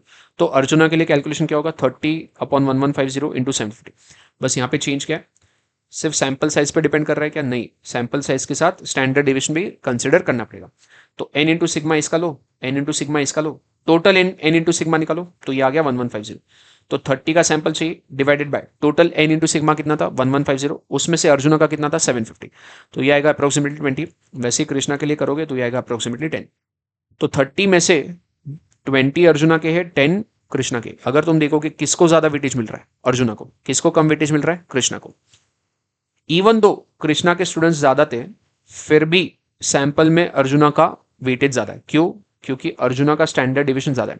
अर्जुना का स्टैंडर्ड डिविएशन ज्यादा है मतलब इसमें वेरिएबिलिटी बहुत ज्यादा है, इसमें वेरिएबिलिटी बहुत ज्यादा है, तो इसमें से ज्यादा सैंपल सिलेक्ट करो, मतलब अपने आप एरर कम हो जाएगा। क्लियर है? तो ये दो मेथड है, एक है प्रोपोर्शनल एलोकेशन मतलब बोलीज एलोकेशन, दूसरा नीमैन एलोकेशन। बोलीज का भी यूज करना है जब आपका वेरिएबिलिटी काफी हद तक सिमिलर है, बट वेरिएबिलिटी अगर बहुत ज्यादा अलग अलग है तो क्या यूज करना है? Niemann allocation. इसमें याद रखना है स्टैंडर्ड डिविएशन जहां पे ज्यादा है वहां से सैंपल ज्यादा होना चाहिए। Stratified sampling is not advisable when population small. Population अगर बहुत ज्यादा छोटा है तो स्ट्रैटिफाइड सैम्पलिंग मत करो, क्योंकि पॉपुलेशन बहुत ज्यादा छोटा है तो उसमें लेयर्स कैसे बनाओगे? ओरिजिनल पॉपुलेशन ही अगर 10 लोगों का है तो उसमें क्या लेयर बनाओगे? तो वहां पे स्ट्रैटिफाइड सैम्पलिंग सजेस्ट नहीं किया जाता है। दूसरा, prior information about strata is not available. अगर तुमको पता ही नहीं है क्या क्या कैटेगरीज है तो स्ट्रैटिफाइड सैम्पलिंग कर ही नहीं पाओगे, क्योंकि तुम कैटेगरीज बना ही नहीं पाओगे। तो अगर प्रायर इन्फॉर्मेशन नहीं है स्ट्रैटा के बारे में, लेयर के बारे में, ग्रुप्स के बारे में, तो मत करो। Population is not very heterogeneous. Population अगर बहुत हेट्रोजीनियस नहीं, मतलब बेसिकली सिमिलर है, होमोजीनियस है, तो स्ट्रैटिफाइड सैम्पलिंग करने की जरूरत नहीं। स्ट्रैटिफाइड सैम्पलिंग कब करना होता है? जब पॉपुलेशन बहुत ज्यादा हेट्रोजीनियस होता है, बहुत ज्यादा अलग अलग होता है। प्रोबेबिलिटी सैम्पलिंग में तीसरा आता है मल्टी स्टेज। पहला हमने किया एसआरएस सिंपल रैंडम सैम्पलिंग, दूसरा हमने किया स्ट्रैटिफाइड, तीसरा आता है मल्टी स्टेज। अब मल्टी स्टेज में हम लोग क्या करते हैं? बेसिकली देखो, अगर मुझे मान लो इंडिया में कोई भी एक स्टडी करना है, तो इंडिया में अगर मुझे कोई भी एक स्टडी करना है तो उसमें बहुत सारे अलग अलग चीजें कर सकते हैं। तो हम लोग मल्टी स्टेज सैम्पलिंग में क्या करेंगे? जो भी मुझे स्टडी करना है उसमें हम लोग स्टेज बाय स्टेज जाएंगे। तो सबसे पहले इंडिया में अगर जो भी स्टडी करना है तो पहले तो स्टेट सिलेक्ट करो। पूरे पॉपुलेशन पे अगर स्टडी नहीं करना है तो एक काम करो, पहले स्टेट सिलेक्ट करो, अलग अलग स्टेट सिलेक्ट करो, मतलब पूरे इंडिया में जितने भी स्टेट्स है उसमें से 3 या 4 स्टेट सिलेक्ट करो। तो पहले हमने स्टेट सिलेक्ट किए, वो स्टेट में से कुछ डिस्ट्रिक्ट सिलेक्ट करो, वो डिस्ट्रिक्ट में से कुछ वार्ड्स, कुछ एरिया सिलेक्ट करो, और उन वार्ड में से कुछ हाउस होल्ड सिलेक्ट करो, और फिर उनके ऊपर सैंपल बनाओ। तो बेसिकली हम लोग यहाँ पे क्या कर रहे हैं? पूरे इंडिया के पॉपुलेशन पे स्टडी कर रहे हैं क्या? नहीं। सैंपल रैंडमली जनरेट कर रहे हैं क्या? नहीं। क्या यहाँ पे हमने स्ट्रैटिफाइड सैम्पलिंग किया है क्या? नहीं। यहाँ पे हम लोग स्टेज वाइज सैम्पलिंग कर रहे हैं। इंडिया में से पहले तो 3-4 स्टेट सिलेक्ट करो, मान लो महाराष्ट्र ले लिया, उत्तर प्रदेश ले लिया, राजस्थान ले लिया। इन तीनों स्टेट्स में से इंडिविजुअल डिस्ट्रिक्ट सिलेक्ट करो। महाराष्ट्र में से 4 डिस्ट्रिक्ट, राजस्थान में से 4 डिस्ट्रिक्ट, उत्तर प्रदेश में से 4 डिस्ट्रिक्ट। हर एक डिस्ट्रिक्ट में एक एक वार्ड सिलेक्ट करो, एरिया सिलेक्ट करो, और उन वार्ड में से 10-10 घर का सैंपल सिलेक्ट करो, तो आपका पूरा एक सैंपल रेडी हो जाएगा। तो यहाँ पे हम लोग क्या कर रहे हैं? अलग अलग स्टेज में हमने सैंपलिंग को डिफाइन किया है। It is a step by step sampling method, sampling is done in stages, not all at once, पूरा एक साथ नहीं, स्टेजेस के हिसाब से होगा। अगर मुझे अनएम्प्लॉयमेंट स्टडी करना है तो मैं ऐसे कर सकता हूँ, स्टेट सेलेक्ट करो, डिस्ट्रिक्ट करो, वार्ड करो, उसमें से house hold low. This method is use when population is very large, बहुत ज्यादा बड़ा पॉपुलेशन, मतलब पूरे इंडिया का पॉपुलेशन 140 करोड़ लोगों पे अगर सिलेक्शन करना है, सैंपल सिलेक्ट करना है, 140 करोड़ में सैंपल सिंपल रैंडम सैम्पलिंग तो काम नहीं करेगा, क्योंकि अगर इतना बड़ा पॉपुलेशन है तो रैंडमली अगर मैं सिलेक्ट करूंगा तो हो सकता है कि ढंग से मेरा डेटा रिप्रेजेंट नहीं होगा। स्ट्रेटिफाइड सैम्पलिंग भी नहीं कर सकते क्योंकि यहाँ पे लेयर्स बनाने डिफिकल्ट है। अनएम्प्लॉयमेंट में क्या लेयर्स बनाओगे, मतलब क्या अलग अलग ग्रुप्स बनाओगे, नहीं कर सकते। तो यहाँ पे हम लोग क्या करेंगे, मल्टी स्टेज सैम्पलिंग। मतलब मल्टी स्टेज सैम्पलिंग कब सिलेक्ट करना है, जब तुमको अलग अलग स्टेजेस में अगर डेटा सिलेक्ट करना है तो हम लोग मल्टी स्टेज सैम्पलिंग करेंगे। यहाँ पे आपका कॉस्ट बचेगा, लेबर बचेगा, वेरी फ्लेक्सिबल, बिकॉज आप सैम्पलिंग के मेथड्स अलग अलग यहाँ पे यूज कर सकते हो। It is less accurate as compare to stratified sampling. अब देखो, सबसे ज्यादा एक्यूरेसी अगर मैं बोलूँ तो सबसे ज्यादा एक्यूरेसी तीनों में से stratified sampling is more accurate as compare to multi stage sampling. क्योंकि मल्टी स्टेज में क्या हो रहा है, मैंने इंडिया में जितने भी स्टेट्स है सारे स्टेट सिलेक्ट किए क्या, नहीं, मैंने उनमें से कुछ स्टेट्स सिलेक्ट किए, कुछ स्टेट्स छोड़ गए, तो वहां पे फिर वापस एक प्रॉब्लम हो सकता है कि ढंग से रिप्रेजेंट नहीं होगा डेटा को। तो stratified sampling is much more accurate then multi state sampling. तो ये डेफिनेटली एमसीक्यू पूछ सकते हैं कि दोनों में से कौन ज्यादा एक्यूरेट है। तो ये हो गया प्रोबेबिलिटी सैम्पलिंग। दूसरा आता है नॉन प्रोबेबिलिटी सैम्पलिंग। इसमें तो बहुत ही सिंपल है, कोई मतलब आप लॉजिक ही नहीं लगा रहे हो, कुछ साइंस नहीं सैम्पलिंग के पीछे, कुछ भी कर रहे हो, कैसे भी सिलेक्ट कर रहे हो आपके मर्जी के हिसाब से। तो अगर एज अ टीचर मुझे मेरा फीडबैक अगर चाहिए स्टूडेंट से, तो मैं क्या करूंगा, उन्हीं स्टूडेंट्स को सिलेक्ट करूंगा जिनका मैथ्स में परफॉर्मेंस बेटर है, ताकि मेरा फीडबैक भी अच्छा आएगा। तो यहाँ पे मैंने कोई प्रोबेबिलिटी सैम्पलिंग लगाया क्या, कोई साइंस लगाया क्या, नहीं, मैंने मेरे हिसाब से, मेरे जजमेंट के हिसाब से, मेरे पर्पज के हिसाब से मैंने सैंपल सिलेक्ट किया। तो इसको हम लोग बोलते हैं नॉन प्रोबेबिलिटी सैम्पलिंग, और इसी का नाम है जजमेंट सैम्पलिंग या फिर पर्पज सैम्पलिंग। तुम तुम्हारे जजमेंट के हिसाब से, तुम्हारे पर्पज के हिसाब से जब सैंपल सिलेक्ट करते हो तो उसको हम लोग बोलते हैं non probability sampling. In non-probability sampling, no probability is attached to member of the population, and as such, it is based entirely on the judgment of the sampler. मतलब यहाँ पे हर एक का सिलेक्ट होने का चांस इक्वल नहीं, हर एक का प्रोबेबिलिटी इक्वल नहीं, कुछ का प्रोबेबिलिटी है, कुछ का प्रोबेबिलिटी नहीं है, तो इसी को हम लोग बोलते हैं non probability sampling. Example, a company wants expert opinions on stock market. Company को स्टॉक मार्केट के ऊपर एक्सपर्ट ओपिनियन है, तो वो उन्हीं लोगों का इंटरव्यू लेंगे जो लोग स्टॉक मार्केट में काफी साल से काम कर रहे हैं, जिन लोगों का काफी एक्सपीरियंस है। वो रूकी लोगों को या फिर नए लोगों को इंटरव्यू करेंगे क्या, ऑब्वियसली नहीं करेंगे। दूसरा, टीचर को अगर फीडबैक चाहिए तो वो उन्हीं से फीडबैक लेगा जो टॉपर्स है, क्योंकि टॉपर्स डेफिनेटली अच्छा फीडबैक देंगे, क्योंकि उनके मार्क्स अगर अच्छे आ रहे तो डेफिनेटली फीडबैक अच्छा देंगे। जिनके मार्क्स नहीं आ रहे वो टीचर के बारे में बुरा बोलेंगे, तो वहां पे फीडबैक खराब हो सकता है। तो ये दोनों एग्जाम्पल किसके हैं, नॉन प्रोबेबिलिटी सैम्पलिंग। तीसरा आता है मिक्स सैम्पलिंग। मिक्स सैम्पलिंग मतलब प्रोबेबिलिटी सैम्पलिंग और नॉन प्रोबेबिलिटी सैम्पलिंग दोनों का मिक्सचर अगर करते हो तो उसको हम लोग बोलते हैं mix sampling. Mix sampling is based partly on some probability law, partly on pre decided rule. मतलब कुछ ना कुछ प्रोबेबिलिटी लगेगा और कुछ ना कुछ पहले से आपने जो आपके जजमेंट के हिसाब से रूल बनाया वो लगेगा। Systematic sampling belongs to this category. ध्यान देना, मिक्स्ड सैम्पलिंग का ही दूसरा नाम क्या है, सिस्टमैटिक सैम्पलिंग। बहुत बार एमसीक्यू पूछा गया है कि सिस्टमैटिक सैम्पलिंग किस में आता है, प्रोबेबिलिटी, नॉन प्रोबेबिलिटी या मिक्स्ड। तो आंसर क्या होगा, mixed. Systematic sampling is a method where you select items from a population at regular intervals after choosing first unit randomly। देखो इसमें क्या हो रहा है, मान लो मेरे पास 20 ऑब्जर्वेशन है, 20 ऑब्जर्वेशन में से मुझे 5 ऑब्जर्वेशन सिलेक्ट करना, तो पहला यूनिट रैंडमली सिलेक्ट करो, पहला यूनिट रैंडमली सिलेक्ट करो। तो यहाँ पे एसआरएस आ गया क्योंकि मैं रैंडमली सिलेक्ट कर रहा हूँ, एसआरएस मतलब प्रोबेबिलिटी सैम्पलिंग आ गया। तो मान लो मैंने पहला यूनिट सिलेक्ट किया, सेकंड यूनिट। अब सेकेंड यूनिट के बाद आगे के जो भी यूनिट्स है उनके लिए एक फिक्स्ड इंटरवल बनाओ कि 5-5 के इंटरवल में हम लोग यूनिट सिलेक्ट करेंगे। तो सेकंड के बाद 5 इंटरवल मतलब सेवेंथ, सेवेंथ के बाद 5 छोड़ दो तो ट्वेल्थ, ट्वेल्थ के बाद 5 छोड़ दो तो सेवनटीन्थ, सेवनटीन्थ के बाद 5 छोड़ोगे तो 18 छोड़ दो, 19 छोड़ दो, 20 छोड़ दो, 20 खत्म हो गए, फर्स्ट को छोड़ दो वापस, 20 के बाद वापस फर्स्ट को छोड़ दो, तो वापस इसमें सेकंड वापस एक बार सिलेक्ट हो सकता है। तो यहाँ पे हम लोग बेसिकली क्या कर रहे हैं, जो भी हम लोग सैंपल सिलेक्ट कर रहे हैं उसमें पहला वाला नंबर रैंडमली जनरेट कर रहे हैं, तो वो हो गया सिंपल रैंडम सैंपलिंग। और उसके बाद इंटरवल हमने फिक्स कर दिया कि कितने इंटरवल्स के बाद हमको डेटा को सिलेक्ट करना है। तो ये जो हमने यहाँ पे इंटरवल फिक्स किया, तो ये बेसिकली मैंने मेरे जजमेंट के हिसाब से फिक्स किया कि 5-5 का इंटरवल होना चाहिए। तो यहाँ पे नॉन प्रोबेबिलिटी भी आ गया, प्रोबेबिलिटी भी आ गया, इसीलिए इसको हम लोग क्या बोलते हैं, मिक्स्ड सैंपलिंग। इसमें दो टाइप के होते हैं, एक होता है linear systematic sampling used when n is divisible by n, दूसरा होता है circular systematic sampling when n is not divisible by n। जैसे मान लो n का वैल्यू 20 है, स्मॉल n मतलब सैंपल मुझे चाहिए 4, तो 20/4 क्या ये डिविजिबल है 5। तो यहाँ पे हम लोग लीनियर वे से सिलेक्ट करेंगे, मतलब 5-5 के गैप में सिलेक्ट करो, कोई प्रॉब्लम नहीं। जैसे फर्स्ट सिलेक्ट करो, सिक्स्थ सिलेक्ट करो, 11th सिलेक्ट करो, 16th सिलेक्ट करो, और फिर 20th सिलेक्ट करो, या फिर 21st नहीं तो उसमें वापस 20 के बाद फर्स्ट वाला सिलेक्ट करो। बट आपका मान लो कैपिटल N मतलब total sample is not divisible by n, मान लो पॉपुलेशन 20 का है बट सैंपल सिर्फ 3 का है, 20/3 करोगे तो 6.66 आएगा। तो 6.66 हम लोग ऐसे तो नहीं कर सकते, तो यहाँ पे हम लोग क्या अप्लाई करें, सर्कुलर सैम्पलिंग। तो इसमें भी ध्यान देना है, सिस्टमैटिक सैम्पलिंग में 2 मेथड होते हैं, एक होता है लीनियर, दूसरा होता है सर्कुलर। लीनियर में हम लोग क्या करते हैं, कब करते हैं लीनियर, जब आपका total population is completely divisible by sample, तो हम लोग लीनियर सेलेक्ट करेंगे। बट अगर total population is not divisible by sample size, तो हम लोग क्या करेंगे, सर्कुलर। अब इसके भी एडवांटेजेस वापस अंडरस्टैंडिंग के लिए ये याद नहीं रखने, simple, less time consuming, less costly. Disadvantage क्या है, अगर हिडन पीरियोडिसिटी है पॉपुलेशन में, मतलब मान लो पॉपुलेशन आपका ऐसा है कि एवरी फिफ्थ पॉपुलेशन, मतलब every fifth observation is from poor category. तो अगर मैंने फर्स्ट ऑब्जर्वेशन से लेके आया, और उसके बाद फिफ्थ ऑब्जर्वेशन से लेके आया, उसके बाद 10th ऑब्जर्वेशन से लेके आया, फिर 15th ऑब्जर्वेशन से लेके आया, और फिर 20th ऑब्जर्वेशन से लेके आया, हर 5-5 के गैप में अगर मैं सिलेक्ट कर रहा हूँ, और पॉपुलेशन में अरेंजमेंट ही ऐसा था कि हर फिफ्थ ऑब्जर्वेशन पुअर वाला है, तो यहाँ पे सारे के सारे ऑब्जर्वेशन पुअर वाले सिलेक्ट हो गए। तो अगर ओरिजिनल पॉपुलेशन में कुछ एक पैटर्न जनरेट हो गया, तो आपका जो सैंपल सिलेक्ट होगा वो सैंपल गलत हो सकता है, तो ये एक डिसएडवांटेज है। For example, a pattern repeats every Keith unit, मतलब जैसे यहाँ पे एवरी फिफ्थ यूनिट में एक पैटर्न रिपीट हो रहा था, तो systematic sampling becomes highly biased, क्योंकि उसमें हर एक ऑब्जर्वेशन फिर सेम सेम हो जाएगा। क्लियर है? तो ये आपका हो गया टोटल सैम्पलिंग। इसमें इतना ही पार्ट करना है, ये सारे पॉइंट्स याद करके जाओ, सारे पॉइंट्स लॉजिकली समझ के जाओ, इसके बेसिस पे कुछ ना कुछ क्वेश्चंस बनेंगे।